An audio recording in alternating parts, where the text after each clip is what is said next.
Our last overland adventure took us 820 miles across northern Florida through the swamps, national forests, and some pretty significant sites. This week we're headed 5,000 miles round trip across the country to the pinnacle of all overland events. Guys, I'm super excited. We are going to the XOVERLAND Ranch, and we are going to the big thing, and it's gonna be a big thing.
We have arrived at the big thing.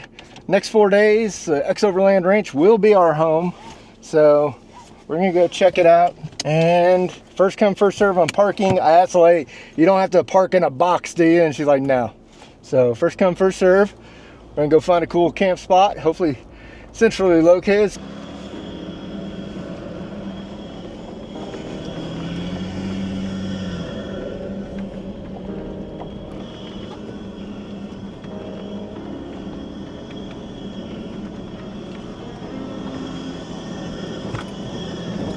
He told me you're the guy to see to get the best camp spot. You want close the best to everything? camp spot? Yeah. All right.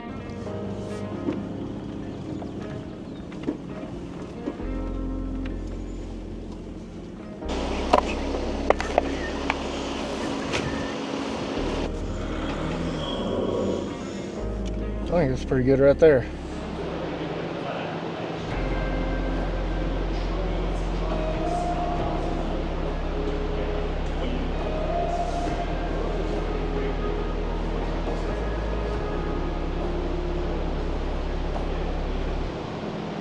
Welcome to the big thing too. The motto of the ranch, I don't know if you've heard it, is come inspired and leave equipped. That's what we want.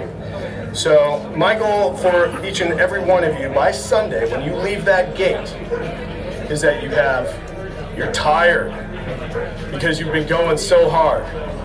Your head hurts because it's been stuffed with so much stuff in there that you never thought you'd learn that much in a weekend. And I really hope that you make a good friend or two. Okay? That you walk out of here with connections. And also, that you will find and think through your next big thing.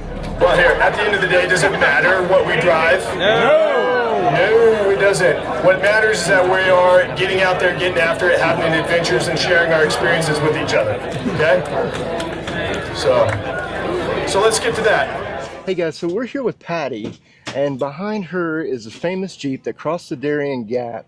Can you tell us a little bit about that story? And you and your husband, right? Right. Well, at the time he wasn't my husband.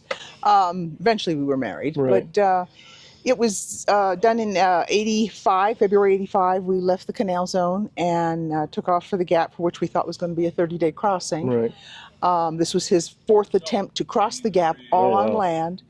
The other three were all lost. And little did we know that it was going to take the 741 days to do so. Oh, wow. It was from the end of the road in Yavisa to the beginning of a road in Colombia, which we found at Rio Sucio, Colombia. 125 miles is what we clocked it at. We crossed rivers, but not traveled up or down them. Wow. What were some of the biggest challenges? I guess just getting stuck all the time? Or? Well, we were very seldom stuck. Okay. It was just slow. Because you ask a native, first of all, we hired natives to work for us. Right. You ask a native, how do I get from Pinogana to Boca de Coupe? They tell you, well, you get on the river, you go up the river. That's their highways. That's how all the villages are on the rivers. There's nothing back in the bush. because that's their water supply as well as their mode of transportation. And they may farm and do that sort of thing and hunt back in the bush, but they don't really travel very far from their villages back in the bush. So finding a route was very difficult. We had good men working for us that were able to, first of all, they spoke the language. They didn't speak English. We didn't speak Spanish. But they knew more or less what we were doing. They knew what was required. They knew they had to find a land route. They knew how to read the jungle, and they could speak the language and communicate with the natives and ask the right questions. Yeah. So that was, the logistics by far were harder than getting the Jeep through. Because all of a sudden now you've got anywhere between 4 and 14 people that you're feeding. You got to keep the Jeep with fuel because you're winching maybe 6 hours a day. So you may have gone lucky maybe a half mile during that 6 hours. So you're eating up the fuel. So logistics by far were more difficult because if you can winch one hill, you can winch the second one, you can winch the third one, you can winch the fourth one. It's just keeping everybody fed in the vehicle with fuel that was the hard part. Right. And you've published a book too, right? Right. It just, if I grab one not and at all. Off? And so if somebody wanted to get a copy of your book, I don't know if it shows on the Jeep, but there's a QR code. There's a QR code right there. Yeah. It's on Amazon, Roads End to Roads End, and Misty Tokarski is my co-author. She's the one that 2 years ago she said that she'd like to help me write the book. When she said that, I just knew it. I mean, I didn't know Misty that well at the time.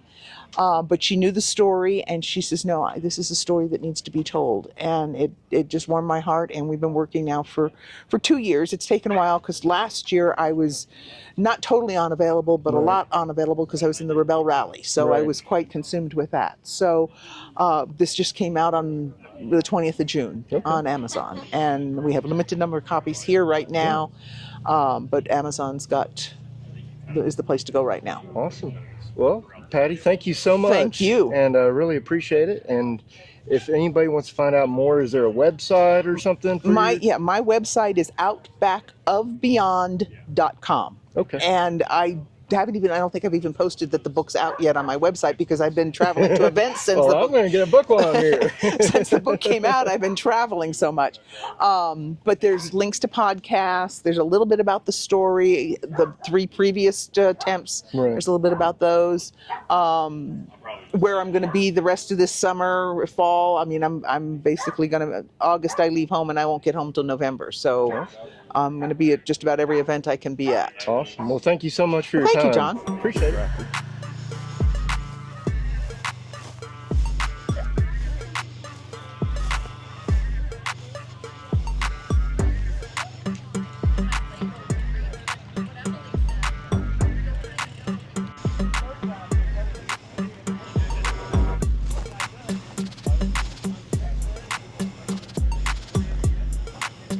Hey guys, we're over here at Bowen Customs, and they specialize in tray bed, off-road beds / work beds, right? So Stu, tell us a little bit about kind of what you guys do. Yeah, so Bowen Customs, we do the truck beds, right? We don't do the campers or anything else. We will take your factory bed off and replace it with one of ours. In particular, we have 3 kind of styles. We do the flat bed, which is kind of traditional, right? Flat surface with lower boxes. We also do the camper bed and the topper bed. The big thing with these beds is they retain your factory floor height. Nice. So if you're running a camper like this, it keeps that camper nice and low, center gravity wise. You don't get a big gap over the cab. Also keeps the rear entry door nice and low. Also, if you're doing a topper, so this would be like a Go Fast camper, a Lone Peak, an IU cab, one of those. If you put that on a traditional flatbed, you're losing about a foot of standing height on the inside. That's the difference between our camper bed and a traditional flatbed. Is about a foot, typically 9 to 12 inches. So it's a big deal, and once you see it, you can't unsee it. So, yeah, that's what we do. We're located in Denver, Colorado, just outside Denver. 6 months out on a bed right now, but yeah. Awesome. Where does a normal flatbed start, and where does like the high side bed like this go? Question. Great question. So this is our camper bed. So this one is going to have the wheel well cutouts. Okay. In particular, notice the line of the upper box here. Yeah. And how the floor of the flatbed, or the camper bed rather, is down here. Right. Right. So usually there'd be a 3-inch thick deck. So this camper would actually be sitting about here if it was on a traditional flatbed. Okay. So it'd be significantly higher, worse center gravity, worse aerodynamics, rear entry door is way high. It's just not good. name of our game really is storage. So you can see we've got all these boxes in here. There's tons and tons of storage, upper boxes, lower boxes, storage galore. You can fit a whole pair of skis in there, ski poles, fishing rods, recovery gear, really you name it. I've seen one of these packed just entirely with clothes. I mean, you can. Do you have built-in water and fuel tanks or anything like that, or are those upgrades? Can. Okay. It depends on your build. Okay. So this particular one we did. So we actually have a 14-gallon water tank that's integrated into the bed itself. Okay. At the front here. This is a really, really good spot for water because it not only keeps it low, but it's forward. So depending on your build, we can do that. Like if you do in a garage, we can do it in the garage. If it's a flatbed, there's actually room underneath the flatbed, so we can get it up on the flatbed. So it really just depends on your build. What's kind of the starting price for mid-size and full-size, would you say? Yeah, so it totally depends. So mid-size, like a 5-foot Tacoma flatbed, I mean, that's like 15 or 16K. If you want to get it in the camper and topper beds, now you're looking low 20s. You can option your way up more. So for example, this is a custom colored powder coat. We matched it to the camper as well as the front cap. So that's 3K, custom colored. Full-size guys, you're looking more mid to high 20s. And then we also do the cab chassis trucks. So these are going to be like the F550 and the Ram 5500s. Now you're more in the 30s and 50s range. But like you were telling me, all American made. Oh yeah. Crew of 12 cranking out beds, 6-month lead time. So 100% made in America. American metal, American welders, lifetime warranty on craftsmanship. Try getting that. But yeah, and I mean, you can see the welds here. I mean, I used to take steel railings in multi-million-dollar homes, and I can't even touch what our guys do. In particular, it is 100% aluminum, so it's all tug welded by hand. Weight-wise, typically weighs around the same as your factory bed. You can option some things that increases it, right? Like we do our forward garage, some other options. But if you were to do a bed like this out of steel, steel weighs about 3 times as much as aluminum, so it'd be super heavy. And then you just eat into your payload. Awesome. And if somebody wants to find out more, check out your offerings, where do they need to go? So you can go to bonecustoms.com. You can also shoot us an email. Our email is info, that's info @bonecustoms.com. Or you can just call us. Most of the time you'll get me. If you don't get me, it's because I'm on the phone. Appreciate it, Stu. Thanks, man. We're over here with John from Agile Off-Road, and a little bit different thing on the channel. You guys do vans and sprinters, right? And what else do you guys do? Yeah, we do the Mercedes Sprinter, primarily the big suspension, drivetrain, fuel, things like that. We're also big fans of the Ineos Grenadier. And then recently I just bought a Ford Ranger Raptor. I've always been a Ford guy my whole life, and the Ranger Raptor, I love it. So we're doing a lot of stuff with that. They've been getting good reviews for sure. So talk to us a little bit about like suspension options. Are they lift kits, or are they just to improve ride? So or what do you guys do? What we call them is a RIP, Ride Improvement Package.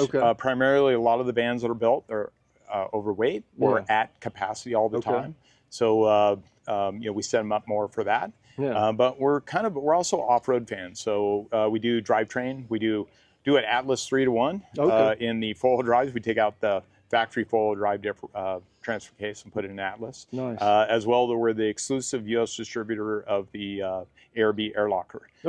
So we've sold hundreds of those. I'm sure. It's a great upgrade for the Sprinter, both whether you got the four-wheel drive or the all-wheel drive. And you guys are mostly West Coast, but if somebody on the East Coast needs something, how do they get a hold of you guys? You can go to our website, agileoffroad.com. We have dealers nationwide. We have dealers across, some that specialize more in doing certain things than others, but we have guys doing the lockers on the East Coast, West Coast, North, South, everywhere. Awesome. Well, John, really appreciate your time. Thanks, John. Thanks, sir. Appreciate you stopping by.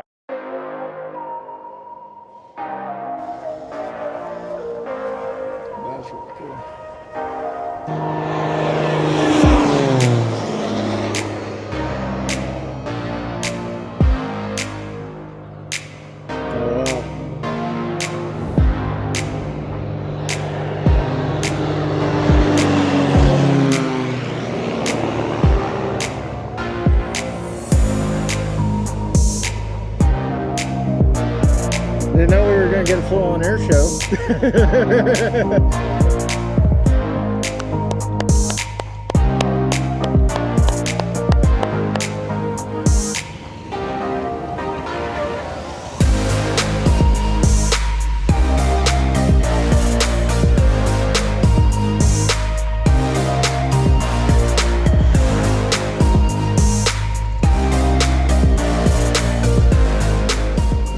so we are fortunate enough to have Dave, the founder and president of AEV. Is that correct? That's correct. And when did you start AEV? How did you kind of get started? 1997, business plan competition, had to write to graduate college. Nice. So it's been almost 30 years now that we've been plugging away. And you started off with TJ, and then you showed me a picture of your 06 Ram. That was kind of like... Yeah, we started out with, extending TJs. It was before the Unlimited. Yeah. And so that was kind of the first idea. Then we got into the brute pickup, converting the TJ to a pickup, and then putting Hemis in them and Highline fenders. And, you know, then we got in the Rams, and now Ford. Nice. And so the Ford, what is unique about the Super Duty platform that you guys have with the AEV package? Kind of the lift kit, tires, wheels? The Ram 13 years ago.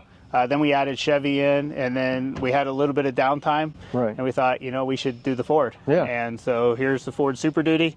It's very similar architecture to the Ram. Right. The trucks are very similar, so it was kind of a natural, didn't require a lot of heavy development. Right. So it was a relatively easy project to get done. So 40-inch tires, we call this the FXL, so XL meaning 40 in Roman numerals. So it starts with the flare. We have a 110 millimeter suspension lift, about 4 inches. We now do a beadlock, dual sport beadlock capable wheel. This is also on the Ram as well. And then stamp bumper that includes all the factory ADAS. So all the radars, ultrasonic sensors are all in there, including up to a 20,000-pound winch, tow hooks, recovery points. And it's boron steel, is that correct? This is not. The boron steel is typically where we're more weight conscious. On the 3/4 and above trucks, we're really not as weight conscious. So we're using thicker steel. So this is a 4 millimeter, about 3/16 steel shell, and then 1/4 inch material backing everything up. This goes from F250 all the way up to F550. For F550, we actually have a different flare coming that's slightly wider, and our own super single wheel coming. Oh, nice. So for the 10 lug stuff. Yeah, that's going to be nice, especially with like a prospector bed or something like that on the back. Yeah, we're kind of designing for whatever you want to put on the back. And if somebody wants to find out more about AEV conversions, or they want to get either, you know, a Jeep, a Ford, a Chevy, a Dodge, a Ram, where do they need to go? You know, start at our website, which is aev-conversions.com. You know, we have a number of sales folks that are, you know, they can answer any questions. And then also, you know, we sell the parts and we sell complete vehicles. So that's kind of unique to our business. We do both. Well, Dave, it's great to meet you. Really appreciate it. And we're going to try to do a ride in one of your Jeeps. So we'll see how it goes. By all means. Awesome. Okay. Thanks, sir. Awesome. So what I like about this is a little bit older model because it's got the older style gauge cluster. Correct. This was our first 2018 that the company bought to upfit. Nice. And it's only got 35,000 miles on it. And it looks like we're going to go through the confidence course first. So Nate, how long have you been working with AEV? I just hit 5 years this year. I work directly for Dave in our Missoula office. And you guys have a Missoula office, and you got also the Detroit office too? Correct. Everything is now headquartered in Detroit. Our Missoula office is just a small R&D office that really just pays homage to the fact that we started in Missoula, and Dave likes to be there, so we keep it there. Cool. So I take it we're going to go around the little obstacle course, and then we go up the big hill and all that good stuff. So yeah, they change around which direction they have people going based on what's going on. I believe they have an instructional going on over at the larger hole. So I think they're going to keep us on this side for now. Nice. This one doesn't have the Off-Road Plus button. Yeah, it's a 2018. That's fun. That's fun. So this was, like I said, the first JL we got to do all of our upfit and testing with. It was a production model. All right, so we're going to test the flexibility here on this first obstacle. Shouldn't be lifting any tires. Nice. And we're not even locked. And we're just letting the Jeep do its thing. Feel the AEV skid plates working? Absolutely. I'm just going to let it crawl. She should be able to walk through here with no problem. Full confidence. Oh yeah, feels good. A little bit of a ditch here. And we haven't even used the lockers. No. I don't know if we will, because the Jeep's aired down pretty good. Yep. See where our angle gets to over here. Yeah, on this wall ride over Yeah, here. so we're going to do this wall ride. We do not want to put the Jeep on its side. Okay, so we're like 11, 12, 13, 14. The Jeep is just crawling itself. No gas at all. Just kind of pointing in the direction, and the Jeep goes. Nice. Now this one here, I think it's going to get a little bit leany, so yeah. We're going to take it nice and easy, let the Jeep just kind of do its thing.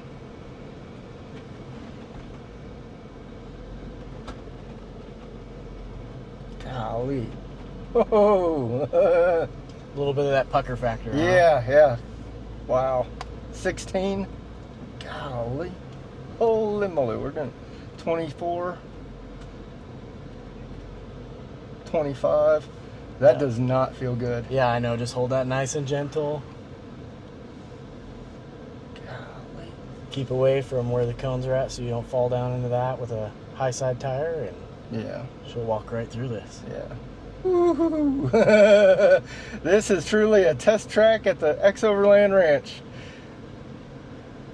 Golly. Yep.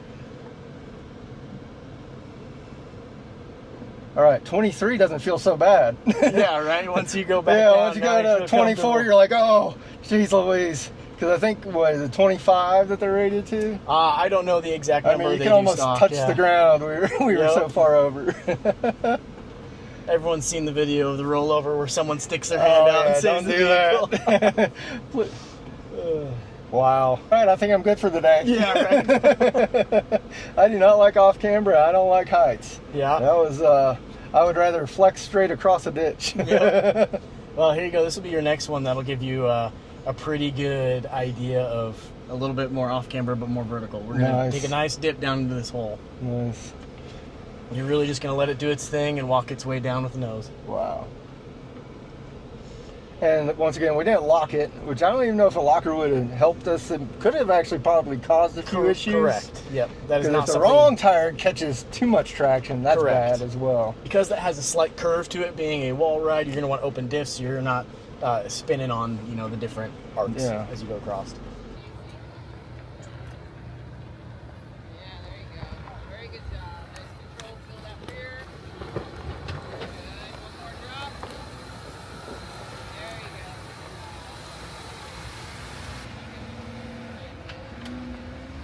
So that was 29 degrees, Nate. How did that feel? That felt pretty good. I was expecting a bit more of unloading when that front tire dropped, but we felt pretty confident through that.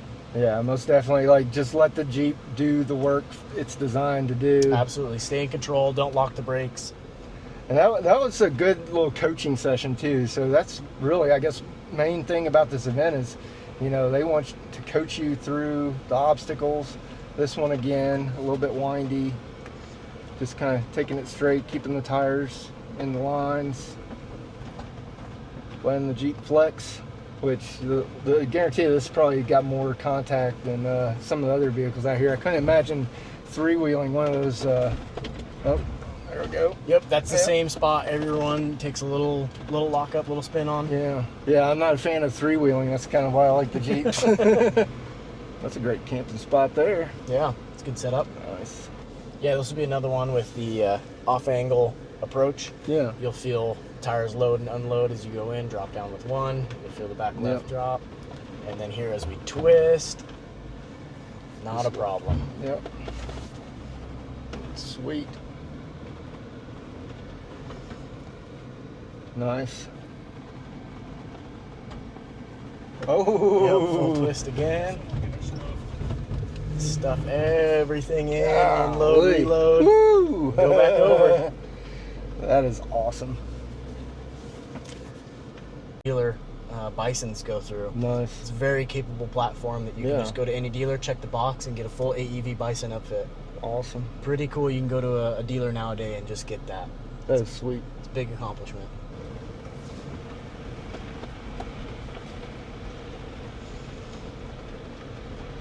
I'll tell you what, it rides so smooth and you don't hear any rattles or anything.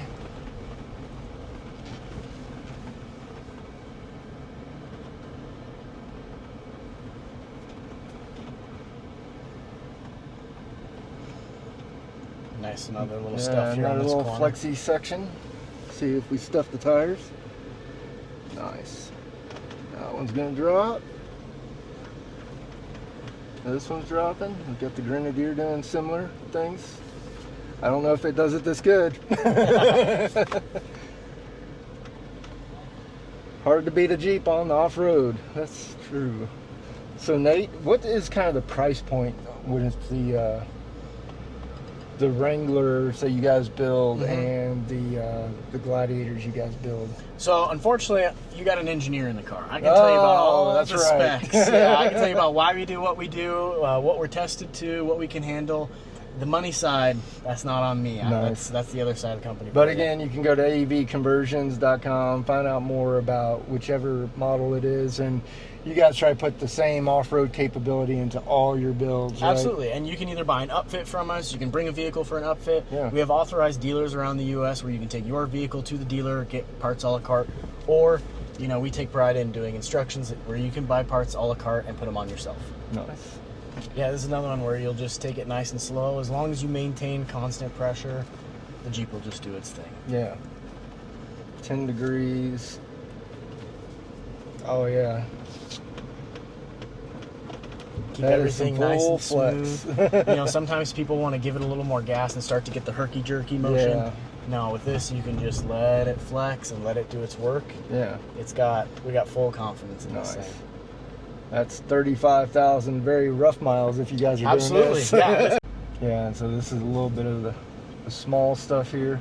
You have a couple more, you know, dips and off-angle entrance into this tabletop, and then you just go up, pause, and go down. Nice. And no lockers either. So even though this is a Rubicon, we've done this whole thing, no lockers. The Jeep's done all the work. I think the 4-to-1 transfer case does make a little bit of an advantage. It's dry out here. If it was muddy, maybe having some traction adders would be good.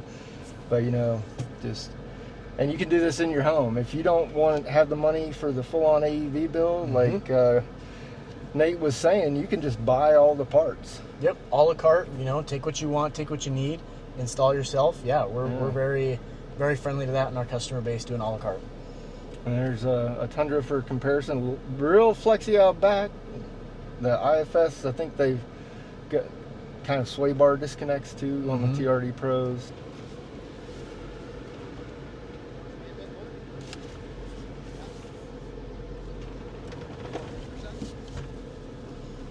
Not quite. That one is just barely touching. Still is touching. Now, but the back ones have got lots of noise. Yeah. Nice. Ooh, squishy 16. Just do a quick stop at the top before you go over and make sure it's clear. And Sweet. Dropping that nose in feels pretty good.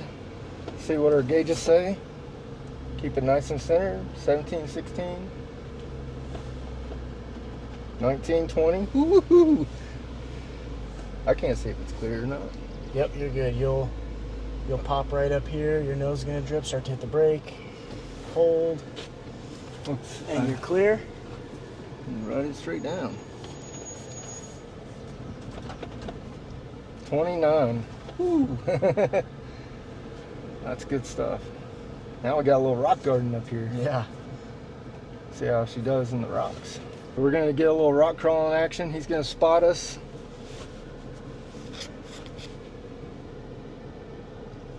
I'm gonna put manual first. Just let the Jeep do its thing. Because I can't really see the rocks. I can just kind of see where I'm going right now.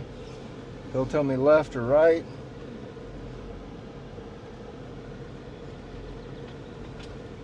Just crawling. Just letting the Jeep do all the work. Hopefully we don't hear a psh. No, you hear those BFGs grabbing, doing their work. Nice.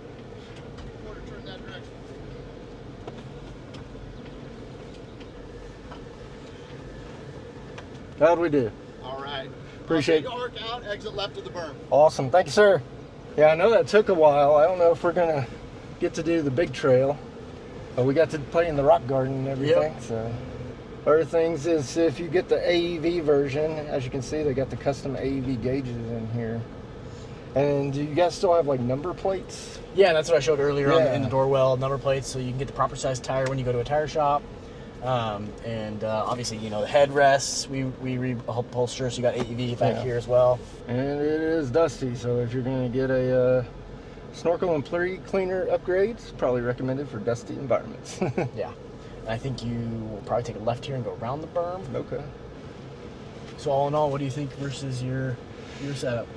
I could tell my suspension's a little more broken in. I got a few more creaks and rattles, but you know, AEV's always made like top quality, you know, expedition level travel builds and everything else, and you can get the parts if you don't have the money to buy the vehicle up front and build it as you go. The ride was very controlled. And this one's got, what, 35s on it? Or 37s? It's JL370, so it means it has 37s. Nice. And it just crawled through everything. So, I'm very impressed. And the best part is it's a dual sport suspension. So we crushed that, but now you can go 80 miles an hour down the Montana highway here. And you're going to be comfortable and capable. Nice. You know, it's built truly for, you know, there's obviously more capable rigs that do, you know, crazy extensive work to their suspension and drivetrain, but you know, then you're a bit more uncomfortable on the road for your actual expedition travel, because it is true on-road, off-road travel. So our dual sport is set up to handle both as best as possible without compromise for doing both. Yeah. Well, Nate, it's been a pleasure. I think we're at the end of the course. I think they're going to kick us out of your Jeep. So, you'll just be able to park over here by our booth and let the next go-getters go get it. Absolutely. So this is a package with the 37s. Very, very nice, very capable. It's got the snorkel in there. AEV badges, so you know that they built this one themselves. Dual sport suspension. Extra gas can here for your travels with a brake light. Very cool. Alright guys, so we are over here with Ineos Grenadier, and they are doing a test drive. So we're going to take this thing the same way we did with the JL from AEV. A little bit of comparison. It's got the BMW engine with ZF8 transmission with a Tremec transfer case, Eden lockers front and rear, so extremely capable. This will be my first time getting to drive it, and I look forward to it, because to me this is probably the closest thing to a Gladiator or a Land Cruiser 79 series that you can get here in the US. So we're going to check it out. So Thomas, anything else I may have missed? No, nothing I can think of. All right, he's going to coach us along, and we'll talk a little bit about Grenadiers as we go. So let's talk about firing this thing up. It's actually got a key, right? It's got a key. Go ahead and turn that. You got to push the brake. All right, put on the brake. Yep. Perfect. It's kind of weird not having the speed over here in front of you. Yeah, it's a little different, but it's not terrible. And everything's over here, I guess? Yeah, so your touch screen. So we're going to put an attitude mode, so this will give our angles, your pitch and roll. Up here, we're going to press and hold the off-road button. It'll flash. Press it again. Now we're fully in off-road mode. So it just shuts off all the proximity sensors, all that kind of stuff. Nice. BMW shifter. So foot on brake. You can go ahead and press that button on the right here. And pull back, and that puts you in drive. And we're already in 4-low with the center diff locked. So we are ready to go. And then does it have front and rear lockers and all that good stuff? This one does. But they're basically asking us not to use them because it's kind of turns into cheat mode. Yep. A little too easy. Cool. Angles are definitely good. I like the little sun shade up here. Yeah, those fire windows are nice, especially when you're going on the highway. Yeah. Can I adjust the steering wheel some? Yeah, so there's a lever over there. So it'll go up, down, and you push it in. There you go. It's probably already in. So it's in the lowest position. I like the bolstering. I've been driving a Jeep so much, like the other one just felt, but this one I can feel the hugging of it. Yeah, the seats are nice. And because we've got the Quartermaster, it's got a long wheelbase, so you got to remember there's a truck bed back there. And then lock to lock. You can feel that. So if Beef Brody's watching this over at Tactical Baby Gear, I finally got to drive in a Grenadier. He's got a fully built Grenadier with, I think he's got the pop top, nice. cab and all that. Yeah. We saw a ton of those in Moab. We're back with Ennis Grenadier. Awesome. Well, you know the deal. We kind of are chatting, but just reminder, just walking speed pace out there and enjoy, have fun. And perfect. You know where you're going. Yeah, You've been on it. Have fun. Enjoy. Thanks, sir. What did you drive, the Rivian last time? Or? No, I drove the AEV Wrangler. So I like solid axles for off-road and everything, and it was a nice ride. This one you can definitely tell it's a little heavier, but it feels planted, and like I said, the seat is super comfortable. My back is like feeling so great right now. Yeah, you'll really feel it when you get on that berm. Yeah. And so going through some of these obstacles and stuff, 3 to 4 miles an hour is kind of the nice sweet point with these. Okay. Give it a couple seconds and it'll traction control stuff will engage, and usually just kind of propel you right through stuff. Yeah. So I think we've worn out the crew here, but we're gonna see if we can get her to record again. Yeah. Any advice for the Grenadier on this one? Definitely left foot braking is your best friend.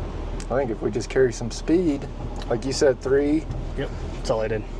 I accidentally bumped it into, I had it in second, and I actually bumped it into first. It kind of threw me off on right here in the middle. Yeah. But other than that, yeah, just slow as you go. Yeah.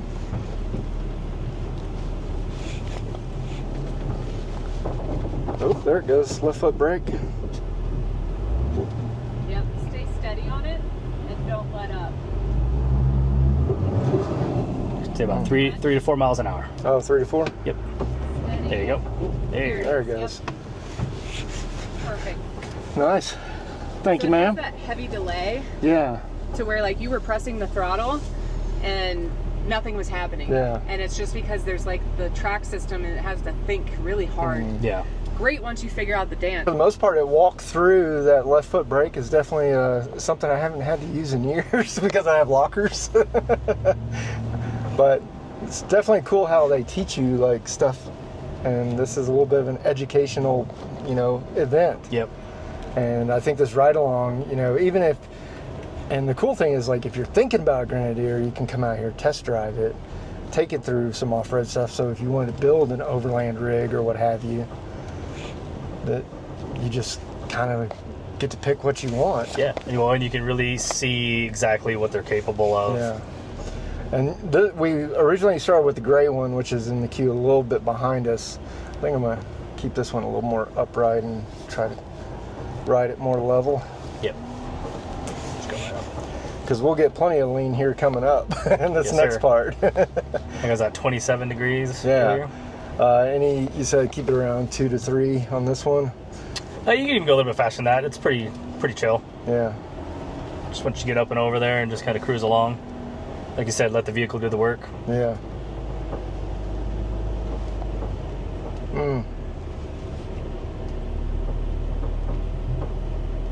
Easy peasy. Yep.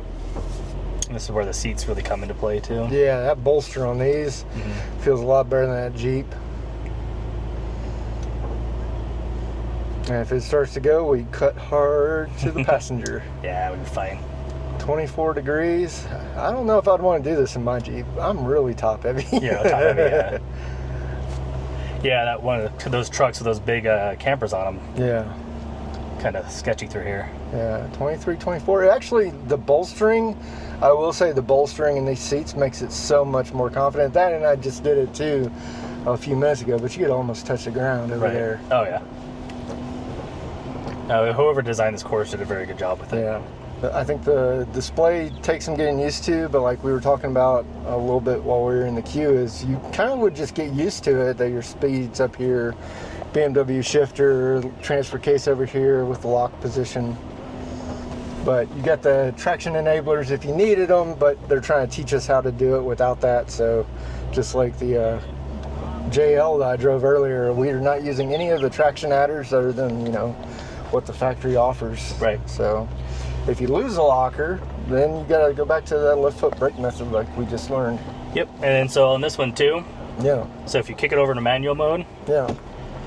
And put it in first gear. Yep. Put it in first gear. That helps a ton on this one. Yeah. Awesome.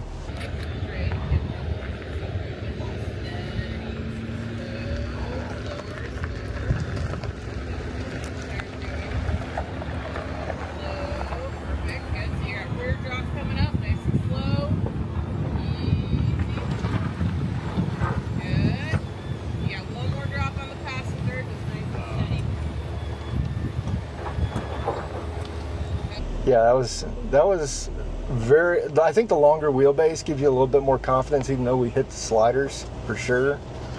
I like the longer wheelbase. Yeah. It's just the way that drop's designed. Yeah. I mean, honestly, you might not even hit the slider if it wasn't there. Yeah. You might just barely kiss the underside, but oh well, got them there for a reason. Yeah. And the long wheelbase makes, you know, short work of these little alterations here. These you can just kind of roll through. Yeah. So this one you'll catch one of the hooks a little bit. Okay. On your and when you come back in. Okay. Yeah, you know what to do here. Just drop in nice and slow. Yep.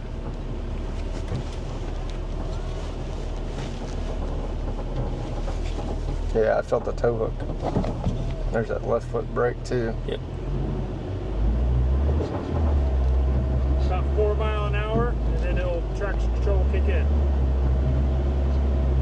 I got both pinned.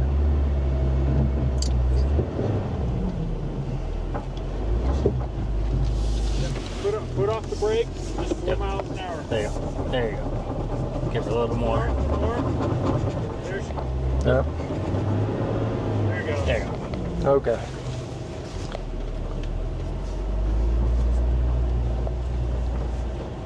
We cross back over. Yep. Yep.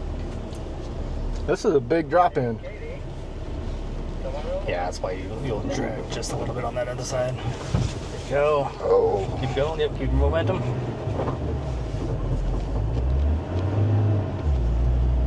Come on, traction control. There you go. You gotta find that magic spot. Yep. Cool. So that magic 4 miles per hour. Yep. On this, especially on this one, like you don't even really need to brake. Just let it kind of roll through, and as it comes out, just a little power in. There you go. And it'll just walk through it. Definitely throttle control on here. Ooh, a little hard landing. And the rest of it's all easy. So momentum definitely seems to be your friend with the Grenadier. Yeah, 100%. Like on any of these features, if you can carry through and then power at just the right point, you'll ease through almost all of this stuff. Yeah. It's just your kind of natural reaction to either hit the brake or let off the gas when you should be giving it steady gas. And that's just something that you just kind of get with experience. Yeah, because it was like when we were a little bit having to do the left foot brake and everything. Like if you keep that 4 miles per hour, like all the traction control works in your favor. If you go too fast, it drops out. If it senses you lifting, it drops out. Yep. If you if you don't give it enough, you just sit there and you spin your tires. Yep. And so like that braking really helps when you're going down like a drop. Yeah. Because then you can really ease, especially in this, because you don't want to slam the back end. Yeah. So you can really kind of ease into it and let the truck just do it. You just got to find that brake to gas ratio that works best. Yeah. How's it going? Feel like we're just kind of go up high. Yep. Drop. Nope. There we go. All right. We're gonna let it spin till the 4. Nope.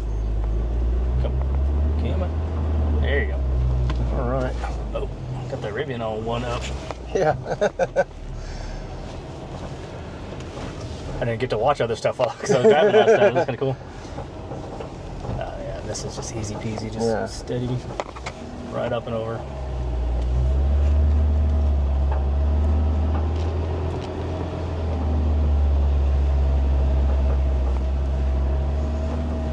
Sure we're clear. Yep. They'll usually have you stop up here, but roll through. Staring at the ground.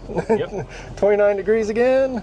I got a picture of somebody else that was in our group in Moab that had it about that nose barely like an inch, half an inch from the ground, and still made it through. Nice. Hey, no, sir, any special instructions for the Grenadier on this one? No. This just has the breakover angle that's more shallow, or not as advantageous. If you got a greater breakover angle, then obviously you're not going to drag the belly. Yeah. Are you guys from Montana area, or? No, I'm not, no. I'm from Georgia. Georgia. Okay. I'm with the dealer from Boise. Oh, okay. Yeah. Well, real quick, you guys are from, you have a lot of trees down there, right? Yeah. In the P&W, we always recommend, anywhere we recommend anybody keep your arms inside. So I try to get yourself a mount. Obviously on this course, it's safe. But what can happen is the vehicle could shift on you, and if it shifts quick enough, you can lose your arm. Yeah. Whether it be against a rock wall or a tree. Yeah. Don't try to stop it with your hand. Don't try to reach out and stop. Yeah, don't try to stop it. You're not going to do it. You've been through the course already. You've heard my spiel. Proceed. All right. Sir. Thank you. You're going to be able to recite it pretty soon. You can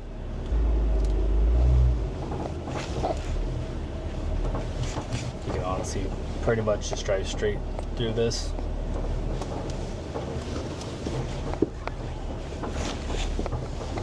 Oh, that momentum.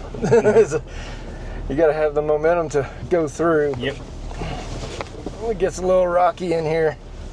Sorry for jerking you all over, but it's rock crawling. Right. All right, you're clear. Thank you, sir. Well, Thomas, I really appreciate it. Anything else you want to say about the Grenadier? No, I mean, just they keep making improvements. I mean, from year one to now, they've changed a bunch of stuff. They listen to people, what their gripes were, and try to incorporate them into the best way they can, and just make a better product. They're always improving, and so I think just the more they go and the more feedback they get, the better the product's going to keep getting. I think one thing I would say is more tilt on the steering wheel in future models, because it kind of feels a little more school bus-ish, leaned out. Yep. But other than that, I mean, everything's very comfortable. Definitely has that luxury feel to it. Yeah, and I think the reason they have the tilt like that is because they want you to have it be kind of upright to shuffle steer. Gotcha. Obviously, with something like this, it's a very well-designed course. You can one-handed drive all day long. Yeah. But if you're on something like really extreme, I think that's the whole kind of. Gotcha. But you would think also if you're on the road and you want it lower or whatever. Yeah. So there's a purpose for it. Whether that's it or not, I'm not exactly sure for sure. But it's definitely something for me because I'm shorter that I deal with, driving 8 hours here and my hands up at eye level. Yeah. You know what I mean? So. And this one has the lift. What was the lift on this one again? 1.7, 1.2 lift. Okay. So kind of a small lift and a level. Okay. And then we got a slightly bigger tire. Yeah, 285, which is about a 33, right? Like right around 34, just 34? Just in the 34 range. Cool. Well, it's definitely been fun. If you're interested in a Quartermaster, you can reach out to these guys. What dealership do you guys work for? So we are Lyle Pearson Ineos Grenadier. We are out of Boise, Idaho. Yeah. We were actually dealer number 1 in the U.S. For Ineos, so that was really exciting. Our GM was kind of big in the pre-order with them and everything like that, and had been talking to the corporate level people for a while, and so that was really cool to come on as their first signed on dealer for the U.S. Yeah. I think maybe just because it's a truck kind of like my Gladiator, you do hear some of the like the sway bars and things like creaking a little bit, but it's not excessive. You honestly especially in the station wagons. Yeah. I don't think you hear it as much because you got the shorter wheelbase. Right. So stuff doesn't shift quite as much. But comparatively to a lot of stuff you usually drive, off-road and this kind of this kind of terrain or whatever, you're hearing a lot of popping and clanging and creaking and stuff, whereas you don't get that a lot of that here. And then I think the only other thing I learned here was your brake is center line.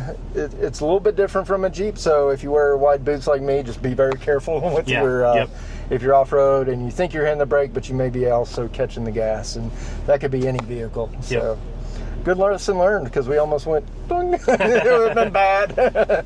But thanks for watching, guys. Time to continue this. This is really cool. You got the Subarus all lined up. You got the Rebel Rally Subaru up front.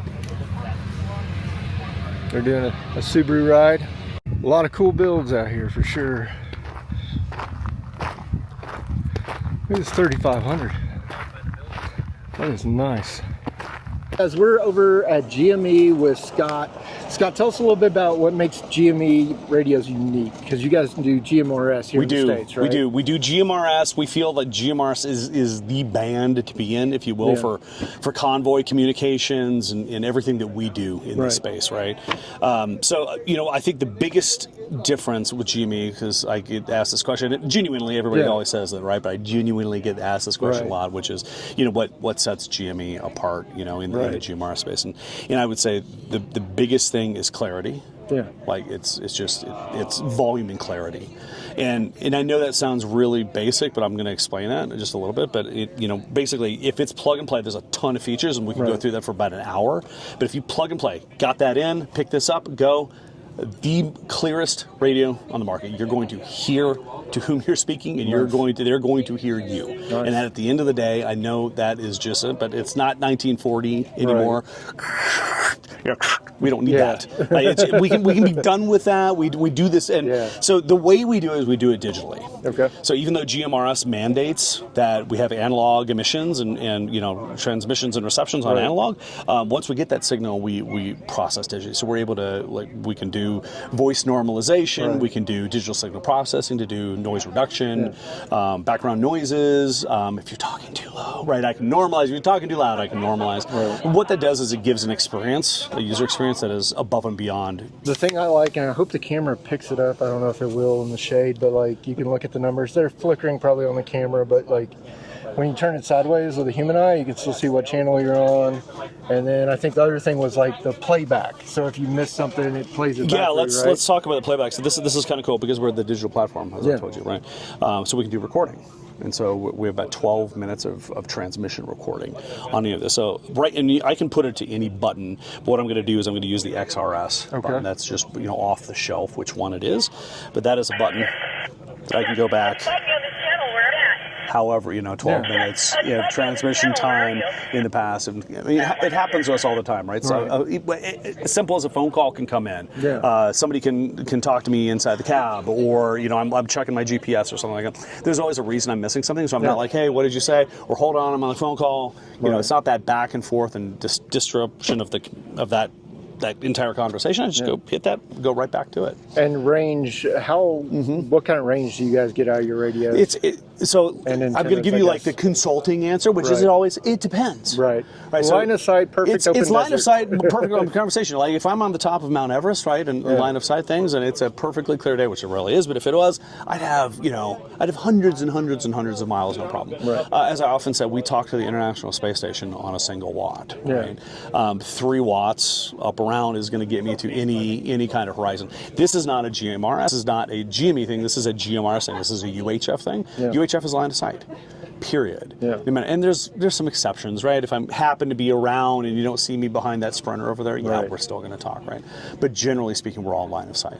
And that is no matter really where you are on Earth, we're going to be line of sight on that. And antenna options? So let's talk about the antennas. These are probably more than half. Actually, maybe even significantly more than half of a transmission and reception is really due to an antenna. So the radios are of course important, but we have a number of various different things. This is one of our radome antennas. It's a 6.6 dBi antenna. On this dBi, the way I like to explain dBi, it's decibels of isotropic. Doesn't really mean anything to anybody. The best way to say it is it's kind of like a ratio of how much power I'm sending up and down versus out, right? Like we don't need to talk to airplanes. We don't need to talk to, you know, people underneath us or anything like that. So we really want to shape that down, and so the higher the dBi, the more you're going to be able to get out. In general, it's one of many different factors that would come along with that. But we really focus on our radome. We focus on these two. So both of these this is a heavy duty. This is a medium duty. These are both 6.6 dBi in this. This little one, and we have a small medium duty, which is deployed on a vehicle beside us. Same type of height on this, but this is a 2.1 dBi. So you're not going to get the range. range. You're gonna get the range. On top of that, on some of these radomes, we actually have a PCB antenna and a trace antenna inside there. So it's a very different design. It's a very self-tuning design, if you will. So not only the reception, but the transmission is going to be far superior to what you can get in any just standard antenna coming out. If somebody wants to find out more about GME, where do they need to find you? You're going to come to us right here. Actually, no. Come to GMEUS.com, GMEUS.com, and we got dealer locators on there, and all of our information is there. Awesome. Thank you, Scott. Hey, guys, so I'm glad to be here with Expedition One because I get a lot of questions about my bumper, and James, you are kind of like the lead engineer / CEO and all that stuff for Expedition One. Yep. So tell us a little bit about what you guys do, because it's all American made, right? Yeah, so we've been doing manufacturing for over 20 years now. We started in 2004 as a design research firm. That was the idea. I started it, and I didn't really work that way. The industry at that time was pretty young in what we did, and so it was in 2005 that we started just mass manufacturing our products and really putting them out there. We started with the Jeep TJ Wrangler, and then just kind of branched from there. Yeah. But we've been making winch bumpers, the bumpers we've been making, rear bumpers, tire swing systems for quite a while now. Yeah. It's all US made. Yeah. And I think the part of that is, there is a lead time, but it's worth the wait because it's all high quality powder coating, welding, and everything else that you guys put into it. And I thought it was the best looking hinges because the way you guys have the hinges that it's just from an aesthetic standpoint, like you said, the research part really plays into it, I think. So. Yeah, we try to do stuff. We want it to be as clean as possible. We want it to be as functional as possible. So that's why I like our dual swing systems, our latch mechanism, how it locks in, and it has the trigger built into the handle system, or the safety trigger, I should say. So you have not only the latch that locks, but then you have that safety component that holds it tight there. Right. So we want it to be easy to use, functional, but then with this kind of stuff, you need something that's going to be very rugged, and it's going to hold up to a lot of abuse, a lot of trail abuse, and a lot of driving and stuff like that. Yeah. So. And you guys are out of Ogden, Utah, correct? We are. Yeah. Yep. So if anybody wants to find out more about Expedition One, you guys just cover the brands Toyota, Grenadier, Jeep. Yeah, I mean, we do most of the major brands, including GMC. It just depends on the year model. Some stuff we go all the way back to like the 90s. Yeah. That we still service and still make product for. Yeah. But yeah, it just depends on what it is. But we do Ram, Ford, a lot. We do a whole lot of things. Nissan, Lexus. Nice. So we try to cover the gamut as best we can. So, and then if we don't make it necessarily, but it's something that's people are interested in, readily available, if we can get access to a vehicle, we will build it too. Awesome. And if anybody has questions or, where should they go online to So you can go to expedition1.com. That's a main site that kind of gives you information if you're looking to buy. expedition1store.com, and it has the ONE on there. It's not the number one, but it's ONE. Well, James, really appreciate it. Thanks, sir. Hey, guys, we're over here with Chef Chad White, season 13 of America's Top Chef, right? Yep. But you also do Trail Feast. This is your newest endeavor for the last couple of years? Yeah, 2 years we've been operating. Yeah. Tell us a little bit about kind of what you guys do. Yeah, so we are an off-road dining experience. We lead a 3-day, 2-night expedition where we give people coordinates of where we're going to be camping. It's received on a Benchmade knife that's been engraved. Nice. And they plug that coordinates into their GPS and they come find us out in the middle of the woods. We have 2 dinners and 2 brunches. The first dinner is a whole animal experience. So a lamb up on a cross with Baja and Mediterranean flavors and sides and accoutrements, cocktails, so on and so forth. The following morning we do wellness, yoga, and then brunch. So a good stretch after a big meal. And then we do a little bit of a trail ride experience. We get up into some pretty squirrely areas. It gets a little western. And we get people up to do a little exercise, a hike. And then when they come back, we have an oyster bar set up with oysters, raw and roasted, caviar, champagne, all of that. And then, some beers as well for those that aren't bubble drinkers. And then that following evening, we do a 10-course dinner that's more of a fine dining experience, but it's all done primitively over a campfire. And then the following day we do brunch, yoga, and wellness again, and it's a really cool experience. It's very intimate. There's only about 24 people that come on these trips with us, so there's a great sense of community, but you're also challenged. And it's an experience that most of our clients say that is unforgettable, right? It's something they've never experienced before in their life, and we love that. Being in the restaurant industry for the last 25 years has been extremely fruitful for us, but there's an element of it that was missing, and being in the outdoors and connecting with strangers who become lifetime friends has been the greatest reward of all of it. So yeah, Trail Feast is an incredible experience if you're looking for something that's outside your normal camping environment. And you can find us on trailfeast.com or follow us on Instagram at Chef Chad White or Trail Feast. We're doing 4 different events this year that are open to the public. Otherwise, we typically do activations for off-road and outdoor brands. So all of them this year are happening in the Pacific Northwest. So the first one is next weekend in Oregon. The following one is in Idaho in August. Then Montana in September, and then we close up the series in Western Washington, near Olympic National Park in October. And you were telling me you guys have done some big game as well for like special requests? Yeah, absolutely. So we work with hunting brands as well. We've done stuff with First Light, Wilson, company that helps people process their animals. Benchmade, Onyx Off-road and Onyx Hunt and things like that. And so if we do an event with hunters, they kill it, we cook it. If they want to invite us out to partake in harvesting, we'll definitely draw a tag and enjoy the fruits of that. But yeah, we've done, bear camps, moose camps, whitetail camps in Montana and Idaho and Kentucky, and so we do things all over the country, and it's rad. Awesome. And if anybody wants to find out more, again, go follow you over at Trail Feast. Yep, Trail Feast on Instagram or Chef Chad White, or check out our website. Has a ton of different information, trailfeast.com.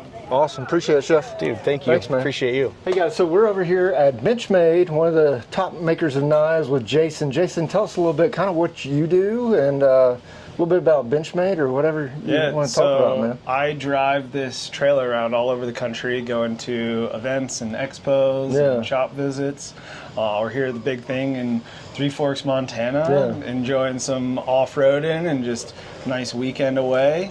I got a bunch of knives on display, and Benchmade. We're out of Oregon City, Oregon, and make great knives. It looks like y'all got some chef stuff and fishing stuff and hunting stuff. Yeah, pretty much any use case you could think of. We got, cutlery, hunt, fish, water, all that sort of stuff. Everyday carry. And if somebody wants to find out more about Benchmade knives or customize their knife, you guys do engraving and all that stuff too, right? So at the trailer, if you ever find us on the road, we can do custom engraving at events. Also on the website and stuff like that. Awesome.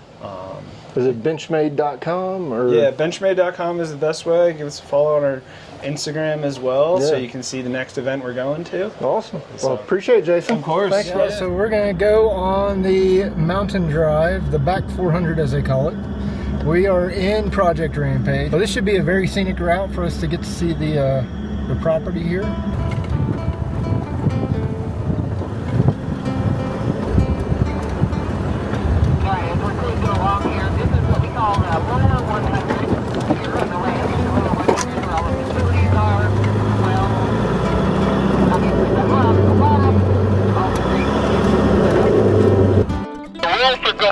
Or out of for low is you have to stop, put the transmission in neutral, and then shift to 4 low. Some of you might have a knob, some of you have a button, some of you have a stick that you've got to move into 4L or 4 low position. So does anybody need help with that? Is anybody not familiar with that?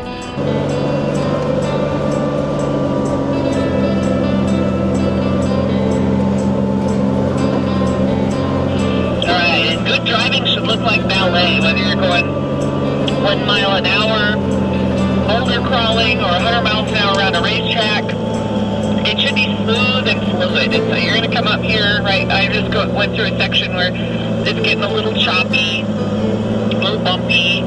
And if you find yourself bouncing a lot, you might be going too fast. You back off. You want it to be smooth and fluid as possible. That's going to help you maintain nice, steady traction.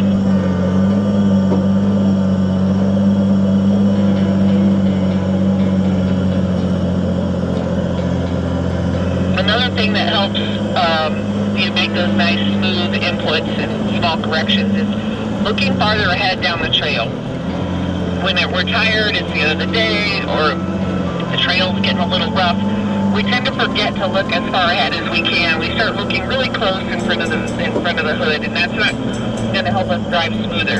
So look farther down the trail. Like those of you come up the hill, you should be looking all the way up the trail where the Subaru flag is, because that's probably about as far as you can see until you get over this crest here.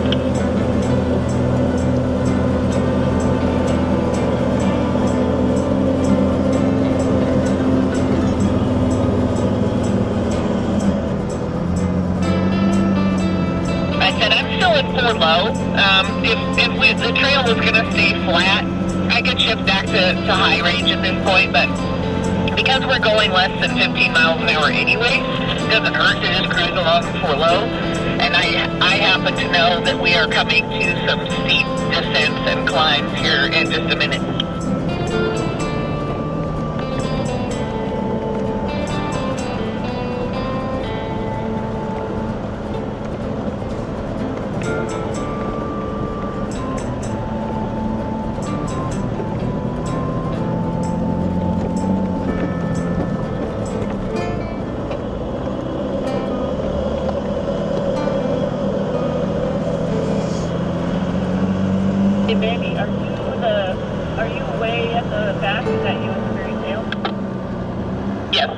One behind the Defender. Okay, y'all, we are coming to an obstacle called the Devil's Toboggan. So this is going to be steep. We're going to drop down into the bottom of this little canyon and then a nice steep climb out the other side. It's a long, steady hill. So you've been on the tech course, you've done steeper hills, but this is going to be a lot longer, and of course it's got some turns and twists in it, so it'll be extra fun.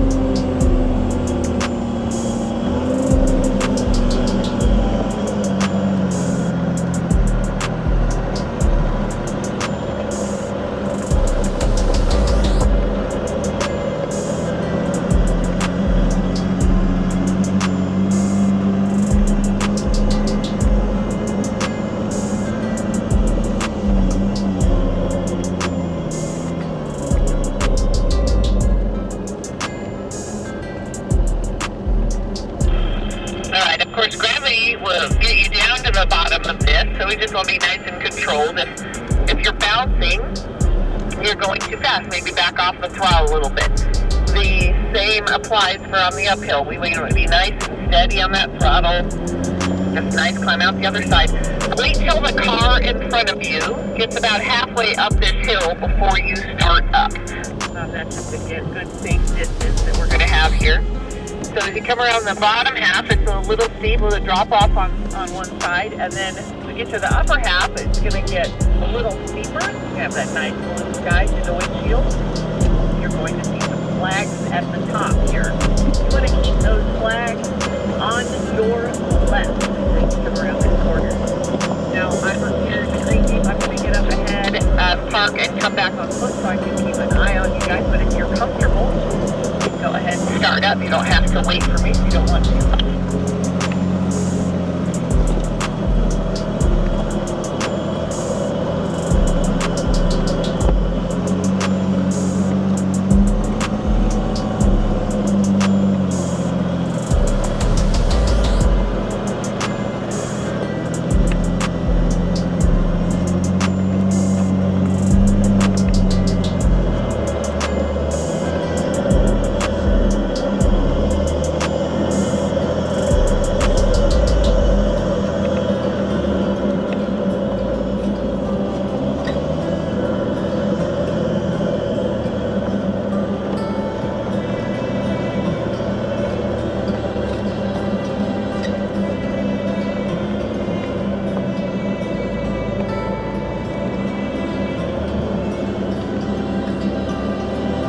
Nice job, Jeeps. Looking good.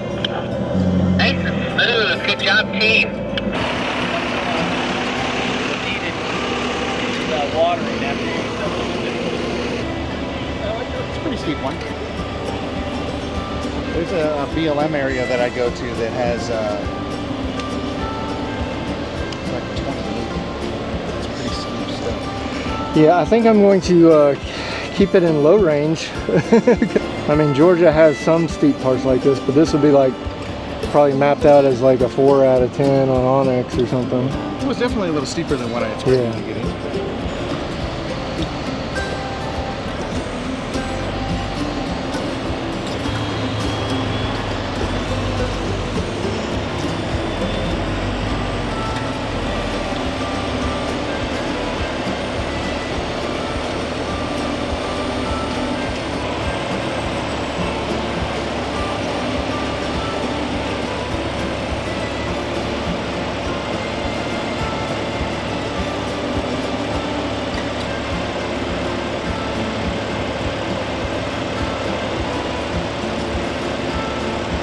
All right, guys, we are rolling again.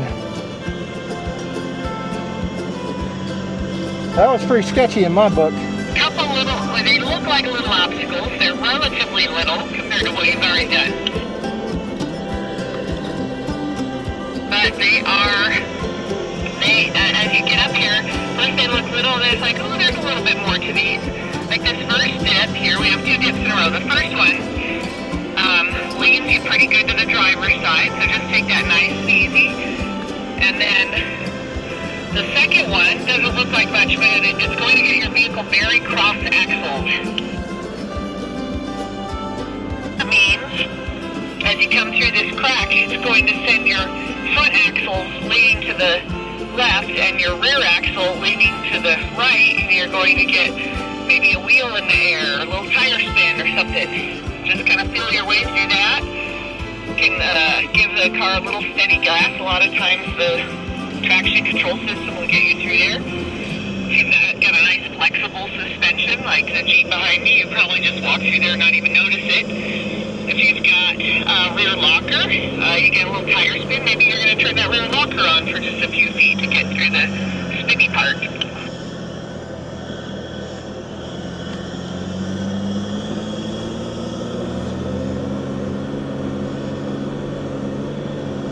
Just a couple hundred yards past that, we've got the highest spot on the property. We're going to stop up here for just a couple minutes, let everybody stretch their legs, take in the view, take a couple pictures, and then we'll start our way back down.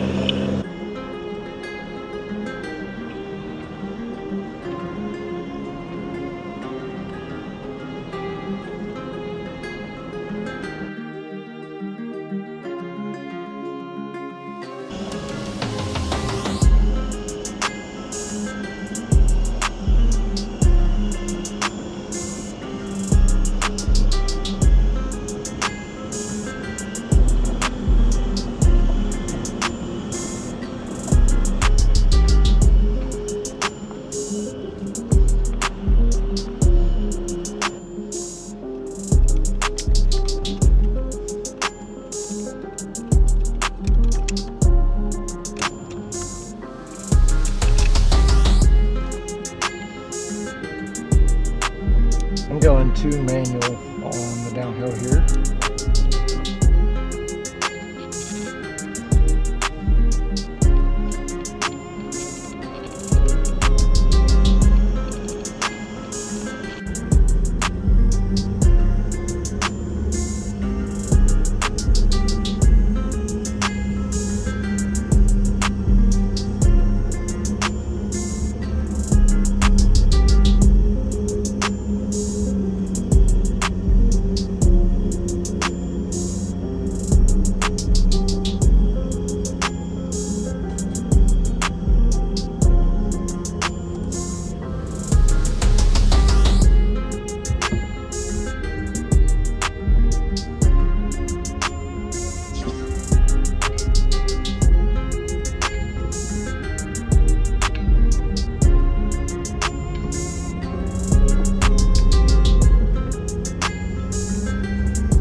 Despite what the camera may have shown, it was extremely steep on the way back down, and we recharged some camera batteries and went back out for the night ride with Rigid Industries.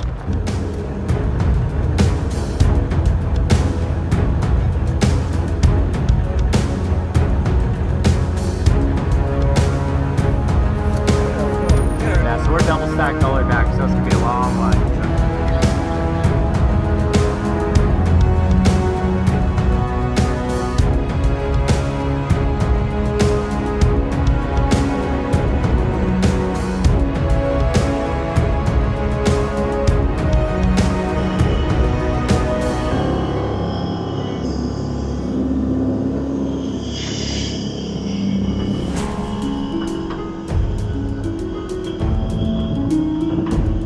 Right now, I'm kind of pausing in here. There's a bunch of flags on my left. Stay to the right of the flags. Always stay right of the flags.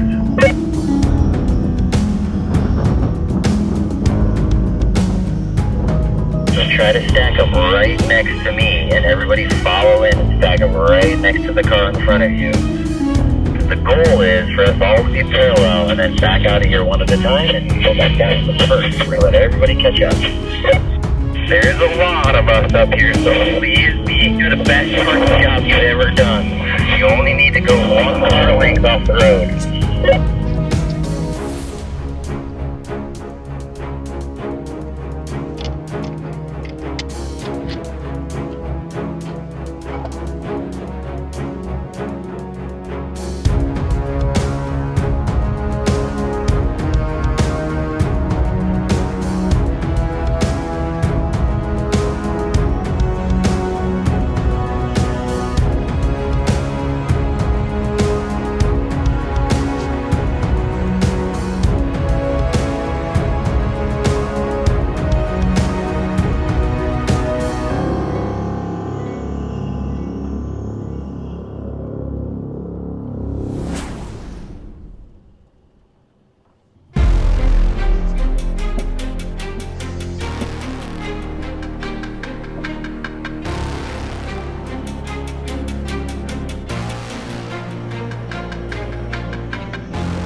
Good job. The caboose is coming. Way to go, everybody.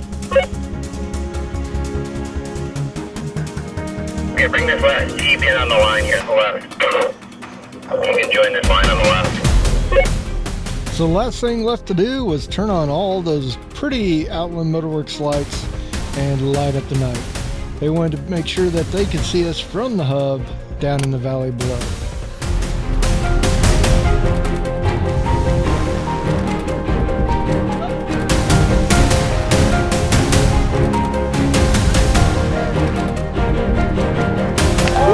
After a little victorious celebration and a big thank you to Rigid Industries for putting this together, we all dispersed, loaded back up, and carefully made our way back down the hillside.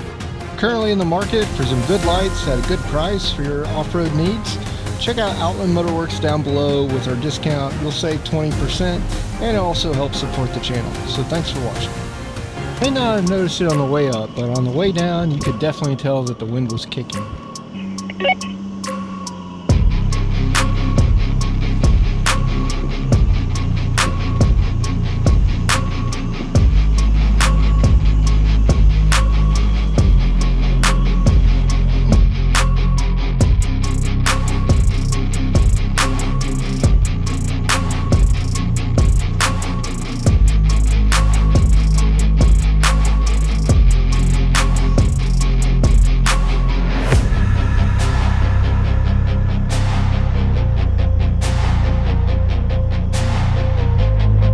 All right, guys, so that was a night ride. That was pretty freaking awesome. We'll see y'all for that interview tomorrow. Thank you guys so much. So that was a night ride. Let's see what fun tomorrow brings. That's freaking awesome. Yeah, Rigid, thanks for putting it on. So we're over here at Rigid Industries with Sedona. Sedona, tell us a little bit about what you guys do, history, Rigid, and kind of your offerings, and what you guys have. Great. Yeah, so Rigid Industries has been around since 2006, so we're celebrating 20 years in the off-road industry.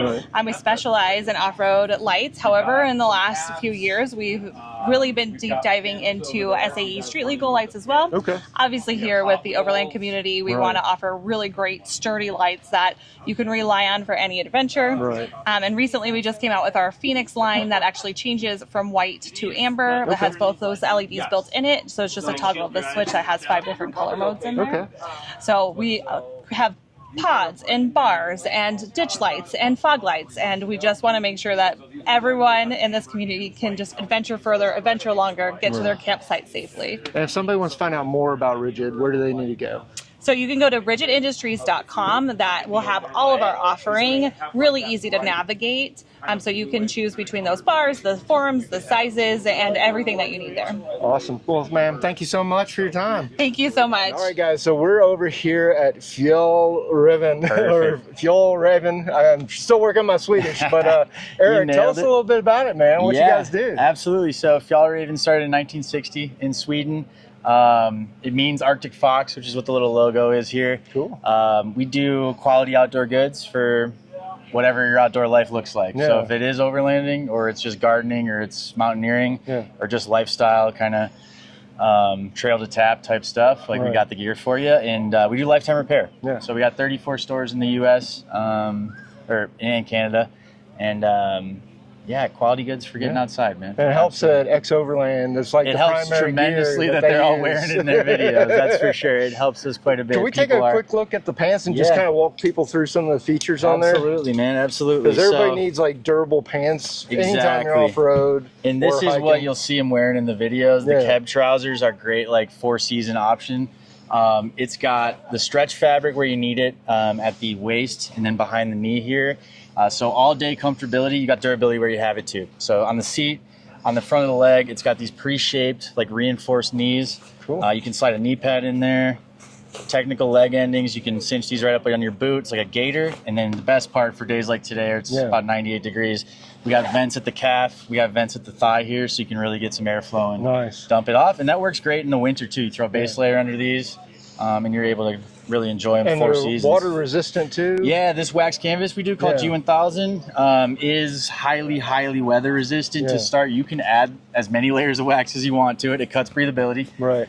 We do it as a service in our stores. It's just like coloring with a crayon though. And I've used a hotel blow dryer on road trips. And it's easy enough. The sun's melting it over there today. But the wax melts in and you get a back to waterproof day one quality.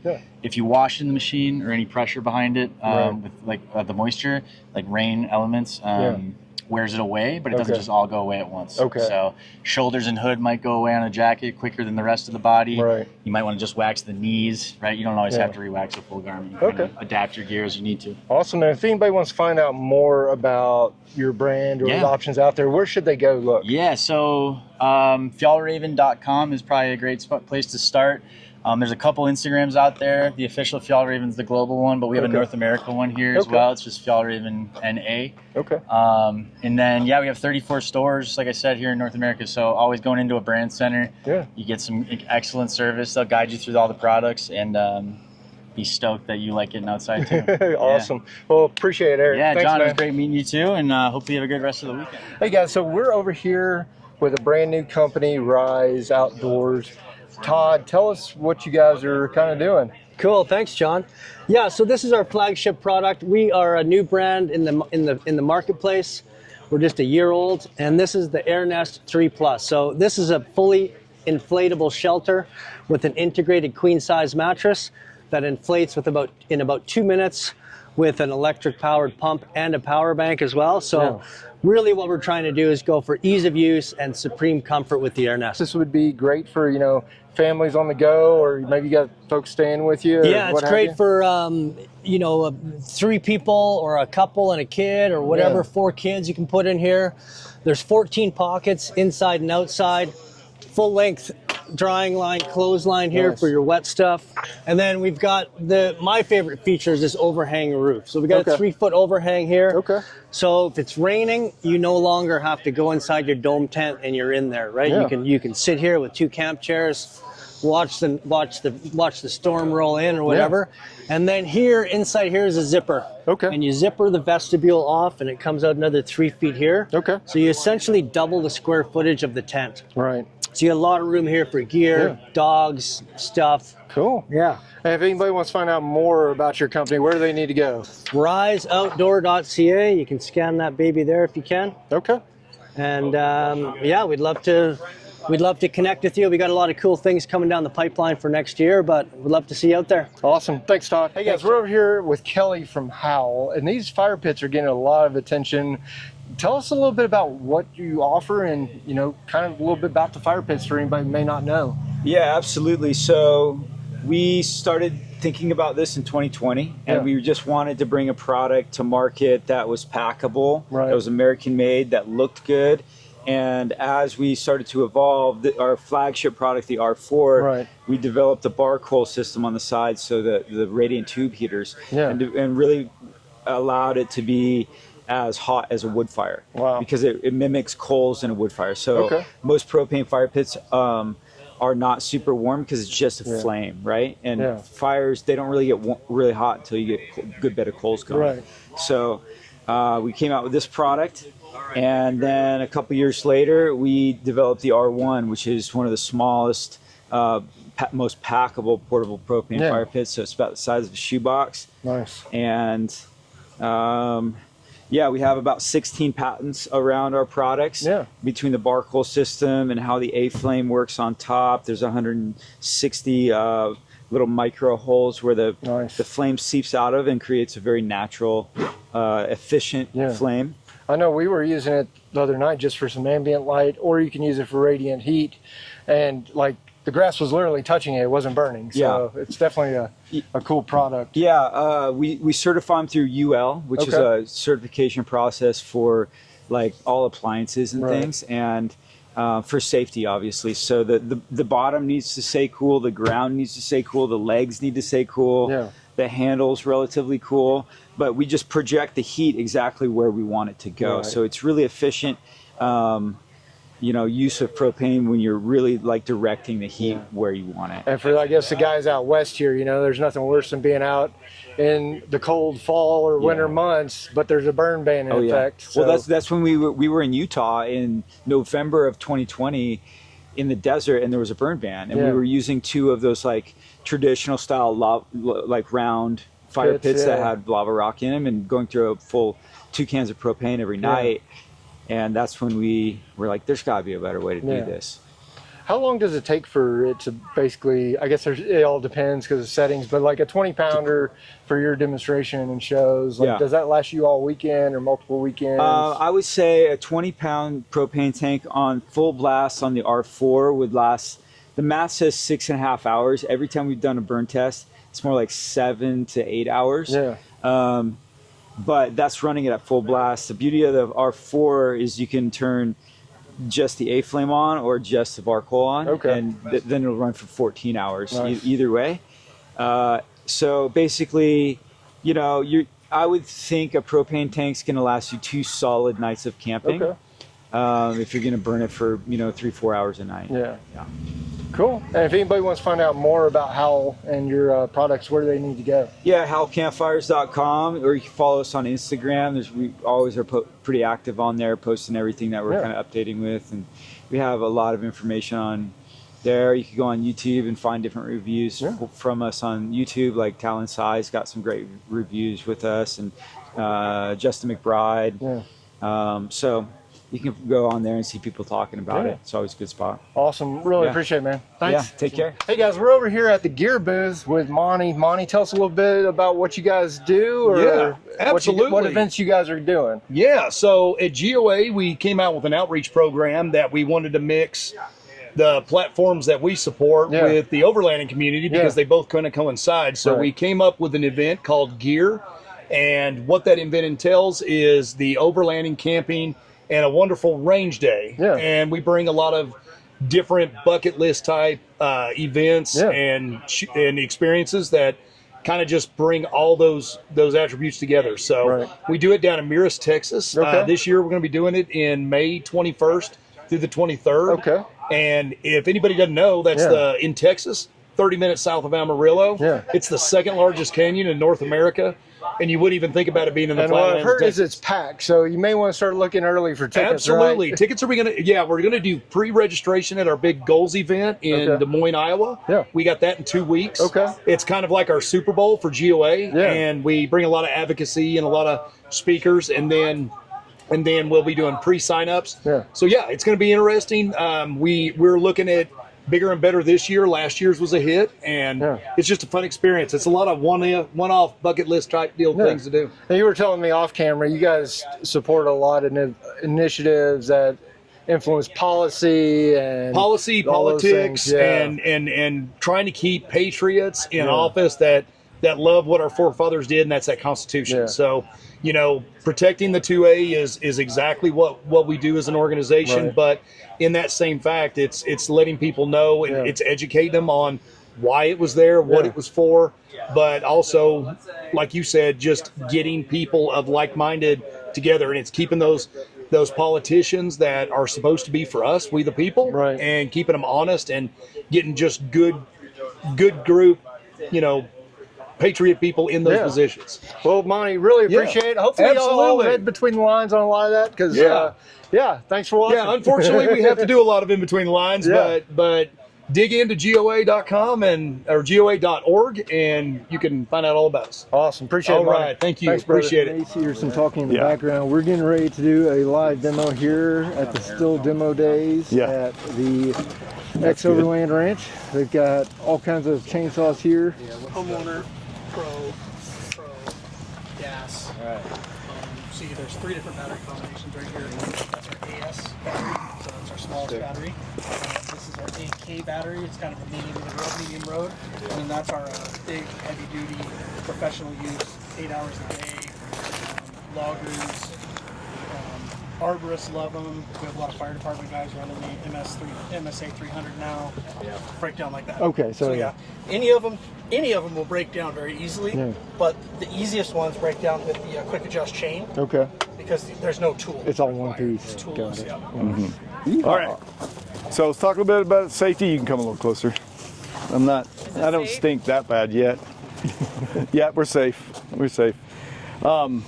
So we talk about chainsaws, like, they're great. They cut wood, they get stuff out of the way.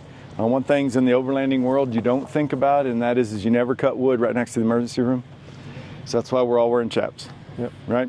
So chaps aren't there to completely stop everything. They're to give you that time you need to let go of the trigger and go, oh my God, I almost cut my leg off, right? So that's what you need, is that extra time. So what's in this? Fibers. Those fibers stop the chain. So that's it. It's not the outside material. A lot of people think that's it, and they're like, I got a pair of pants that are better than that. I can cut jeans into shorts in about 2 seconds, right? So that doesn't take much. So we'll start with the small one, and when I say small, I don't mean not powerful, right? This will still cut wood pretty nicely. It's a thinner curved chain, so it's smaller, so it doesn't drag as much, right? So the resistance on the chain is what the engine can handle, or the electric motor. So safety functions on a chainsaw. So that right there did this. That is our chain brake. Chain brake is really important, right? So every time you're done cutting, put the chain brake on. So that way, if somebody were to grab everything all at once and they pull, I can't do anything. Plus the battery's in transport mode right now. Now it's in. So can I do anything? No. Still can't do anything. So this is our safety for the day. Okay, chain brake is on. All right, so the mechanism itself, this is a palm lock So center of your hand, so when you go to grab the chainsaw, grab straight down on it. Notice I had pointing finger sticking out, right? That's our safety finger. But if you grab around there, I'm not touching the trigger. And then the side, it locks in, but as soon as that pops out, it pops out with it. So that's our dual safety on the handle. Okay. So when it's popped in, it's ready to go? So if I'm popped in and this is pulled back, I'm in go mode. Okay. Okay? So when we go to cut, that's what you'll do. So this is some of the pieces I'll show you. So when you go to cut, a lot of people try to hold on to the saw and figure everything out. Just rest it on something. You don't have to hold it the whole time. Get used to this part. Hand here, thumb is important. If I leave my thumb up top, I rotate my hand, I never touch the brake, right? So this brake, with it off, is made to hit my wrist and lock it in case this were to come back to face me. That is our kickback safety, right? So that's really important. So thumb around here keeps your wrist from laying down, right? I can't lay my wrist down any more than that. Okay, so that's the first part. Second part is I need to understand the mechanism, but I need to know how my hand goes on there. What does it feel like? So you can take a second when you come up here, just hold your hand on here and then put your hand on and figure out how to push all the buttons. Nothing happens when the brake's on with our electric saws, right? Battery powered. All right, so cool part about this one, it's a small curve, so we're just gonna take off little chunks. Don't cut all my log off, I need it. Earlier they got excited, started getting bigger and bigger and I had to back them back up. So we're gonna cut off small chunks, you know, nothing crazy. So the first one that I want to show you is not this. As we go down, I want to show you the articulation cutting style, and that's how you walk the saw through the wood. Okay, it's really important. So when you come up, if you have eyes, cover them, right? If you're wearing glasses, that's great. All right, so I got everything set here, but the brake is the last thing. I take my thumb, just pull it up to here, let go, and then wrap my fingers around the bar.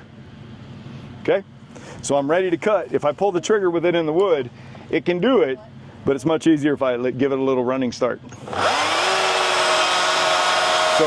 let it go and eat. I'm gonna drop this side, stand up.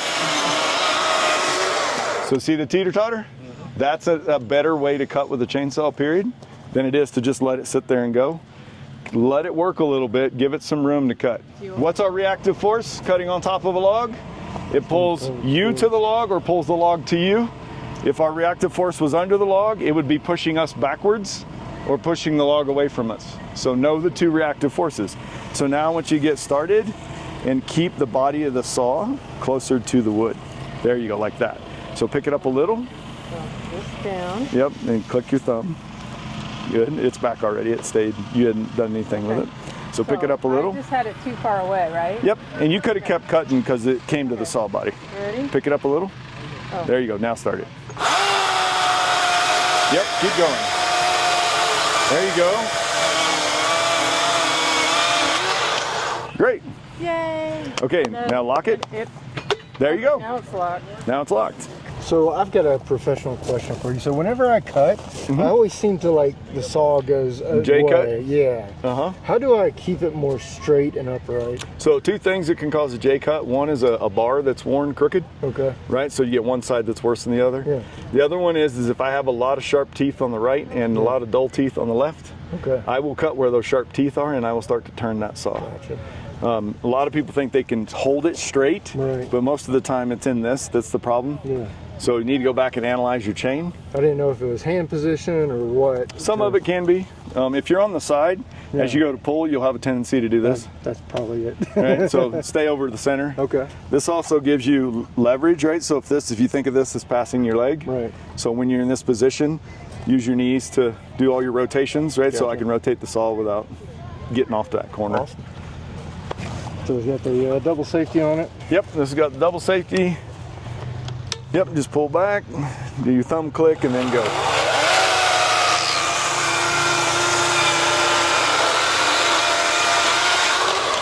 That was a lot straighter. Imagine that.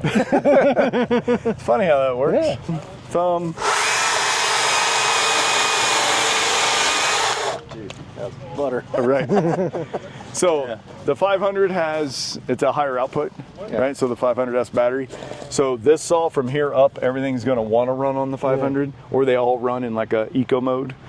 So to get the performance out of it, the 500 is the battery that you need. All right, can I try this one? Because I also want to try the 20. Because I think a big part of it is like you want the big saw for those big jobs, but a lot of it like weight. Yeah. The 20-inch it wears down.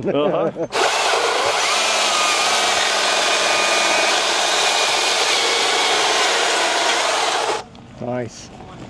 It has plenty of power. Oh yeah, plenty of power. Yeah. Sharp blade, lots of RPM, which I think others don't have that much RPM. Well, and the torque to drag, right? So the chain's dragging through the wood. That's really dry wood, so it's already going to bite hard, which slows down a lot of engines, right? So on the gas side.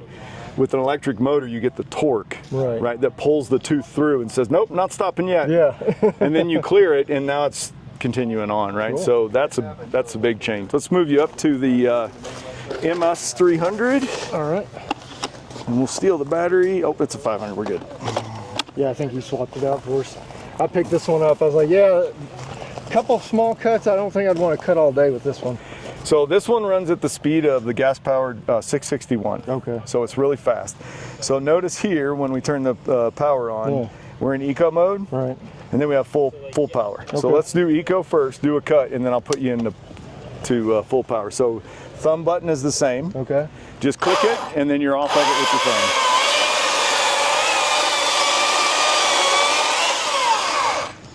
That one doesn't even really care about the log, right? It just goes. It just goes. So just push it in. There you go. All right. And now you're in wide open, so don't start it on the log or it's going to yank you across there. Nope, thumb button.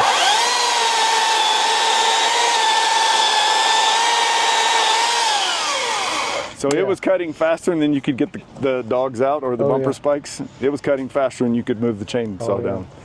So this has a lot of power. Nice. So much power, it looks like my chain's starting to loosen up. Yeah. That's good. So the metal paws, better for gripping. So anybody that's taking like a long trip, do you guys have a gas to show proper starting technique? The gas I have is an M-tronic. That's not going to help us much. We might have pull starts. I don't know if they were. I have. So the one sitting over there is our fuel injected. Oh, okay. That's our Ferrari. Oh, that's the 500i. Yeah, and it's on a 25-inch bar. Nice. And when it cuts, it goes. Yeah, you need something thicker to slow it down. I guess. That's right. I don't have one for the positions on there. I can explain them real quick. Probably the biggest problem that we have with chainsaws in general is people not understanding hot and cold choke. So there's two choke positions. Okay. If you hold the trigger in and push it all the way down, so lever is all the way down, you're in what we call cold choke position. The machine is cold to the touch. Okay. So I can't put my hand on it and I can touch the muffler, no big deal. Okay. In that position, I'm going to pull it over 3 times, even if it doesn't burp. If it burps on the first pull, I'm great. I click it off of there. I go to half choke or a regular warm choke. Okay. If I pull it over 3 times and I don't hear anything, I still move it up. Okay. The reason we say that is that the butterfly or our choke gate or our plate itself is completely closed, and you're not allowing hardly any air at all through there. Right. So all of it is fuel inside or the venturi of the carburetor. So the important part here is that if I go to 4 pulls, 5 pulls, I have started to flood the engine with too much fuel. Right? And so combustion only happens with vapor. It doesn't happen with liquid fuel. Yeah. So we need that chamber to have the vapor, not the fuel, and it gets too much in it, that's a flooded scenario. Yeah. So that's it. So just the 3 pulls in the full choke position. In half choke, in that warm choke position, pull it over as much as you want. Okay. Because the butterfly opens up 15%. Right. So I have air coming in now. Okay. And if it were flooded and you need to unflood it by yourself, you can do 2 things. You can take spark plug out, lean it on its side, and maybe see if any comes out. If you're in a scenario where you're not around, grassland, so you don't have to worry about fire and stuff like that, you can pull it over with a rag over it and exhaust some of that out, and you're going to push it out the exhaust and the spark plug. We don't like people blowing air in them, right? Because you can introduce things in. Yeah.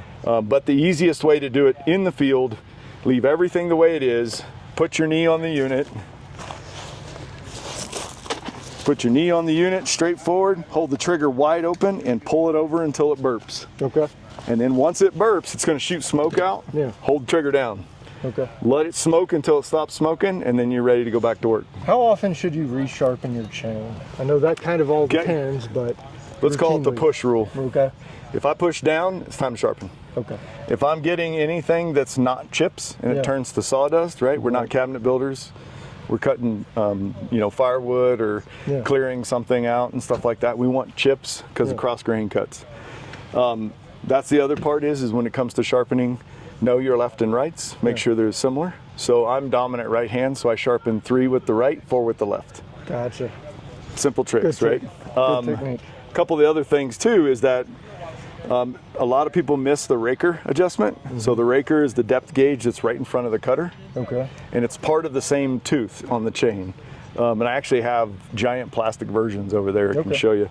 But it looks like a shark fin sticking up. Right. You have to take the top off of that about every other sharpening. Okay. To lower it because the depth of cut is gauged by that thing riding in the wood. Gotcha. So if it's too far down, your chain hops and gets stuck. Yeah. If it's too far up, you're not cutting enough wood. Right. So it may be a sharp chain, but you just didn't adjust the depth gauge correctly. Okay. So that's kind of the I really pieces. appreciate all the help and everything, and hopefully you guys out there can go to, what is it, steel.com? Yeah, Steel USA. Steel USA, check it out. Yep. You guys have been in business for decades, so I know my dad likes steel, and a lot of pros do, so good stuff. Yeah, we just had our 100-year anniversary. Awesome. So well, I really appreciate it, sir. Thank you. Absolutely, yeah, thanks for coming. So I bumped into Dan Grech, who's an icon to me, because I used to watch his videos starting back when you did the Pan American Highway. But Dan, tell us a little bit about all your adventures, just for the folks who may not know. Yeah, for sure. So I started out on the Pan American Highway, as you said. I'd never heard of overlanding. I didn't have a winch, I didn't have a fridge. I actually only had a ground tent. Right. But I had a little Jeep and I wanted to have adventure. So I drove all the way up to the top of Alaska, turned around and drove to the bottom of Argentina. And it took me 2 years and 40,000 miles. Yeah. And it was the biggest adventure of my whole life. I loved it. Having the freedom to go where I wanted, when I wanted, go and buy street food or just go and camp out in the middle of nowhere, like near a glacier or a beach or a mountain. Right. Yeah, I loved it. And I got addicted and it changed my life. And then you took a chance and went to Africa with the Jeep behind us, which is really cool because this one's got a lot of memories for you, right? Yeah, 100%. I ended up spending 3 years to drive right around the coastline of Africa. Yeah. I went through 35 different countries and I knew it would be a big adventure, and it was 1,000 times bigger than I dreamed possible. Right. 1,000 times more beautiful, more intense, more difficult, more enjoyable, more beautiful, more wild. It was everything that I imagined times 1,000. And then you went back to Australia. Was that after Africa, or do you have some other adventures in there, I guess? Well, after I live in Canada these days. So after Africa, I went back to Canada and regrouped again and reset and saved money, went back to work. And then I took my new partner to Australia, and Katie and I then spent 1.5 years around Australia. And so we sort of did all the desert crossings and all the remote beaches and all the really wild corners. I feel like I watched your video about wiring up your house battery, and that was kind of like what helped pave the way for me to be like, let me watch Dan's video and figure out how he did this and do it. Perfect. So I'm happy to hear it was helpful. Yeah, I really love helping other people get out there, because I think everyone has questions and everyone has a bit of uncertainty. And so if I can help in any way, whether it's vehicle building or outfitting, or whether it's the actual trips, the logistics, the visas, all of that stuff, I just want to share everything that I've learned. I think it's great too, because I know my build's a bit extreme, but you've since I started watching you, it's been take what you've got, enjoy it, do some planning, do only what's necessary to make the adventure happen. Yeah, 100%. My motto always is the adventure is the most important part. And so it's not about the vehicle, it's not about the stuff, it's about the memories that you create and the time you enjoy with the people that you're with. Yeah. And your Jeep isn't extreme, your Jeep is built for a purpose and you use it for that purpose. Yeah. I did not build mine for that purpose, so mine's different. But neither one is wrong or right, or neither one is better or worse. They're just different things. So I guess because you've got so much international experience, what would be the top 3 things you would tell somebody if they were looking to do an international trip? Top 3, Oh man. Passport, shipping, build it, buy it, research the country, whatever. The first one I'm going to say is there's lots of people out there that don't know and they want to tell you lots of stuff about how dangerous it is or how expensive it is or how you can't do it. So I would say ignore all of those people because they don't know what they're talking about. You have to find people that have done it, which means it's worth coming to an event like The Big Thing or Overland Expo or whatever's in your area, because you get to be able to talk to people who really did it. Like even Ashley, who's camping right here next to us, she drove the Pan American by herself in her Tacoma with a 4-wheel camper, and she loved it. She had an incredible time. But I think if you ask people who've never done it, they'll be like, oh, it's much too dangerous for a woman to go. Yeah. But in reality, that's not true. So first one is like seek out the people who've done it. Yeah. And there's tons of us online and there's tons of us at these shows and you get like the real information. Yeah. Second piece of information, I'd say like, be careful how you build your vehicle, because if you spend all your money building your vehicle, you just won't have any money left to put gas in the tank or to take time off work so you can actually go and have the trip. Right. So for me, like for my first Pan American, you know, it was like a winch, a fridge, a roof rack, bumpers, suspension. If I bought all of that stuff, that was my entire budget for the entire trip gone. And then there would be no trip. I'd just be stuck going on weekends and I'd still go to work every day. So I just looked at it really honestly and thought, I can buy all that stuff and keep going to work, or I could quit today, and if I'm really careful about stretching my money, I can go have this massive adventure that changed my whole life. That's awesome. So yeah, biggest advice is like, be careful and really think about, do you want to spend money to have adventures, or do you want to spend money to outfit your vehicle? And it's your choice. There's no wrong. There's just be conscious of making that choice. And then third piece of advice, I would say, don't try to just think of like, oh, I'm going to do this massive global trip and I'm going to go everywhere and I'm going to build the ultimate vehicle, and like, because that's really hard and your life changes and situations change. Just start doing what you love. If you're a person who loves fly fishing, like start taking your vehicle out on the weekends and long weekends and then maybe a week-long trip and do that thing that you love. And then maybe at some point you take a couple of months off and you go up to Alaska, like see if you can convince your boss for unpaid time off or something, like, and just keep practicing, and you'll learn what you enjoy. You'll learn whether your setup's working for you. Are you getting a good night's sleep? Or in fact, whatever you built for sleeping, maybe it's terrible. And you're like, no, I have to fix this. Right. Slowly you work up towards doing something like the Pan American Highway or you know, a bigger Alaska trip. But it's like, start out small and just grow and learn. Because if you just aim for the moon, it's too daunting and it's too difficult. Yeah. Now, if somebody wants to find out more about you, you've written some books, but what helps you with your adventures and your expeditions is really like Patreon, right? Yeah, that's right. I have Patreon, so for my YouTube audience, they can subscribe to Patreon if they want and get like behind the scenes content and early access and talking about new vehicle builds and new adventures and all that kind of thing. And I do one-on-one consulting calls for people who want to have their own adventures or build their own vehicle. And then, I've got Instagram, YouTube, website, and it's all The Road Chose Me is who I am online. And you'll find my Patreon and you'll find my YouTube. And not only do I document my adventures and my vehicle builds, but I also have a lot of like educational stuff there. How to cross borders, how to deal with corrupt police, how to deal with safety, money, languages, all of that stuff is all. If you want to do this kind of thing yourself, you can learn a lot.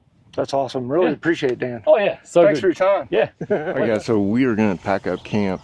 We just finished up here at the XOVERLAND Ranch, but I'm going to show you how easy it is to stow away your Taruka shower tent. I don't know if I've done this one before. It's probably the easiest product out there on the market to take and fold up. You can use it for privacy like we did changing out here. If you need some privacy, you can use it for showers, privacy at the beach. A million uses for it. You can also use it as your comfort station or bucket area or portable toilet area, and that's what a lot of folks do. And it's mounted rack. You've got some adjustment up and down. It's dark. It's not going to be seen through, so you're not going to have any shadow of your body if you're concerned about that. And it's super easy and quick to pack up. So the way I like to do it is I grab the floor system. You can leave it a little bit unzipped, or you can zip it all the way up, depending on your preference. It all goes in the bag, super easy. And this is not the 2.0, but it looks like we've already got a corner. The corners are already lined up for us, so all you're gonna do is you're gonna throw in a corner, make sure you got a good triangle shape like that, and then you're gonna go ahead and you're gonna close the top. And sometimes this may bind up, so you may need to loosen the roof if you get your roof attached. but you can lift up the roof, push the bar in, lift up the roof, push the other bar in. Make sure you've got both of your D-rings. Both D-rings are available right there.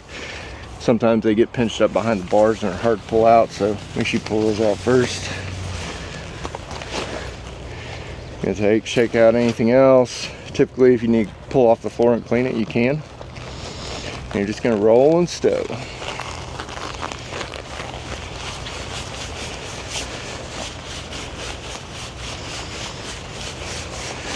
But this is super easy, super quick. You know, it may take a minute depending on how quickly you can roll. If you get the lighter installed, just make sure you unplug that. I store mine in my window area. Take your strap, put it through your D-ring, pull it tight.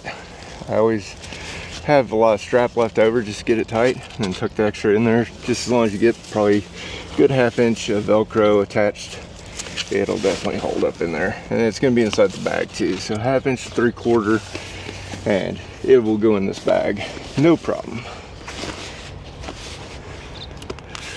Mine's a little dirty and dusty from the trip.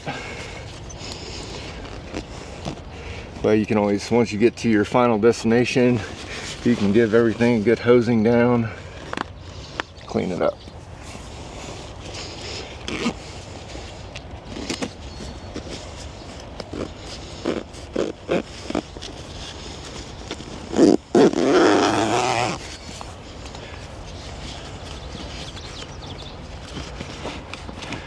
And sometimes, if you get one side that's a little bit jammed up, you can put both of them together, grab your corner, slide it down, and I just make sure these are out of the way of the door, and it's good to go. So the Taruka 270 awning, super easy to put away as well. They give you a nice big bag.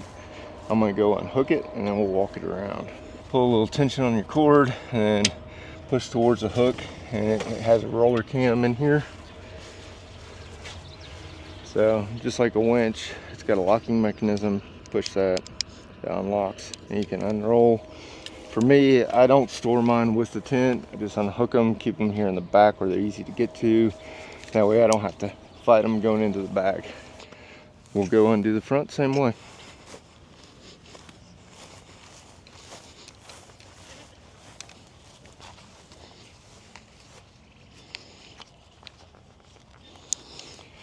And so if you ever get confused with your Taruka 270, the back side always goes in first. I like to push it in. As I push it in, I pull the bag, because you have to get the awning all the way back in there. And if you're not tall enough, you can use a stool. So preferably it's not super windy when you do this. Pull the bag over. And then again, Taruka uses D-rings, so we're feeling around up here looking for our D-rings, and these can be sometimes a little bit difficult to pull out. Not too bad, you just got to feel up behind. So this is where some vertically challenged folks might need a ladder, or some of y'all might need a ladder. Take my corner down here, try to get the part where it's all bunched up. If you pull down on the fabric, kind of roll it, it'll get flat. And then there's a couple methods you can use. You can use a fold method, which you just kind of create a triangle and fold it. I think that actually gets it a lot tighter than rolling. So if you just take a triangle, make about a 4 or 5 inch triangle, fold it again, fold it again, fold it again, and what that does is the clumped up part is a little bit looser, and all the nice flat part is all flat together. And then you just kind of put it up, feel around, grab the middle, pull the middle strap down through your D-ring. You want to get all the way to your hooked end, or the soft side of your Velcro, not the harder side. And you're going to do the same thing, front and back. Those just kind of keep everything tight and in place. If you had extra poles or something, you could lay those probably up on top. there is some space. Nice thing about the Tsuruka is they give you plenty of bag. It's not out there flopping, it's just big enough. I can tell we've got ours full of dust and dirt. Alright guys, so we messed with it for a little bit and got our zipper undone. If you ever accidentally zip up the material, it can be a bear. But it's so hot out here, it was freaking toasty. Bag's already getting toasty. Alright, so that's how you put away your Tsuruka XC270 awning. Hope you guys enjoyed. Hey guys, we are lucky to be back with Matt from Ozark Overland Adventures. Matt, what did you think of the show? It was incredible. This was our first time here, and it just has such a different vibe than any other show we've been to. You know, most of the other shows are all about vendors and buying and, you know, selling things and all that sort of stuff. This one was not about any of that. Right. I mean, most of the vendors weren't even selling anything. They were just here to show off, talk showcase, and educate. And so this one's more about community and, you know, learning new skills, you know, being inspired.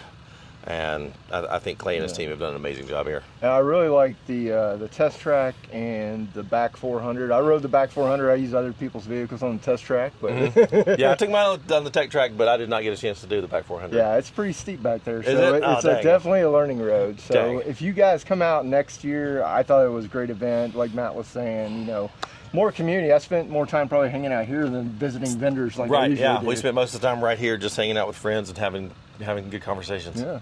Well, Matt, really appreciate it. Safe travels to you guys. You too. Yeah, be safe. And then we'll both see you guys at Great Smoky Mountain Jeep Invasion. Matt, we'll have a video there, and I'll be probably Toyo tires. We don't know. See you guys. Well, guys, I thought when we left the big thing, this video would come to an end, but we've got one more surprise.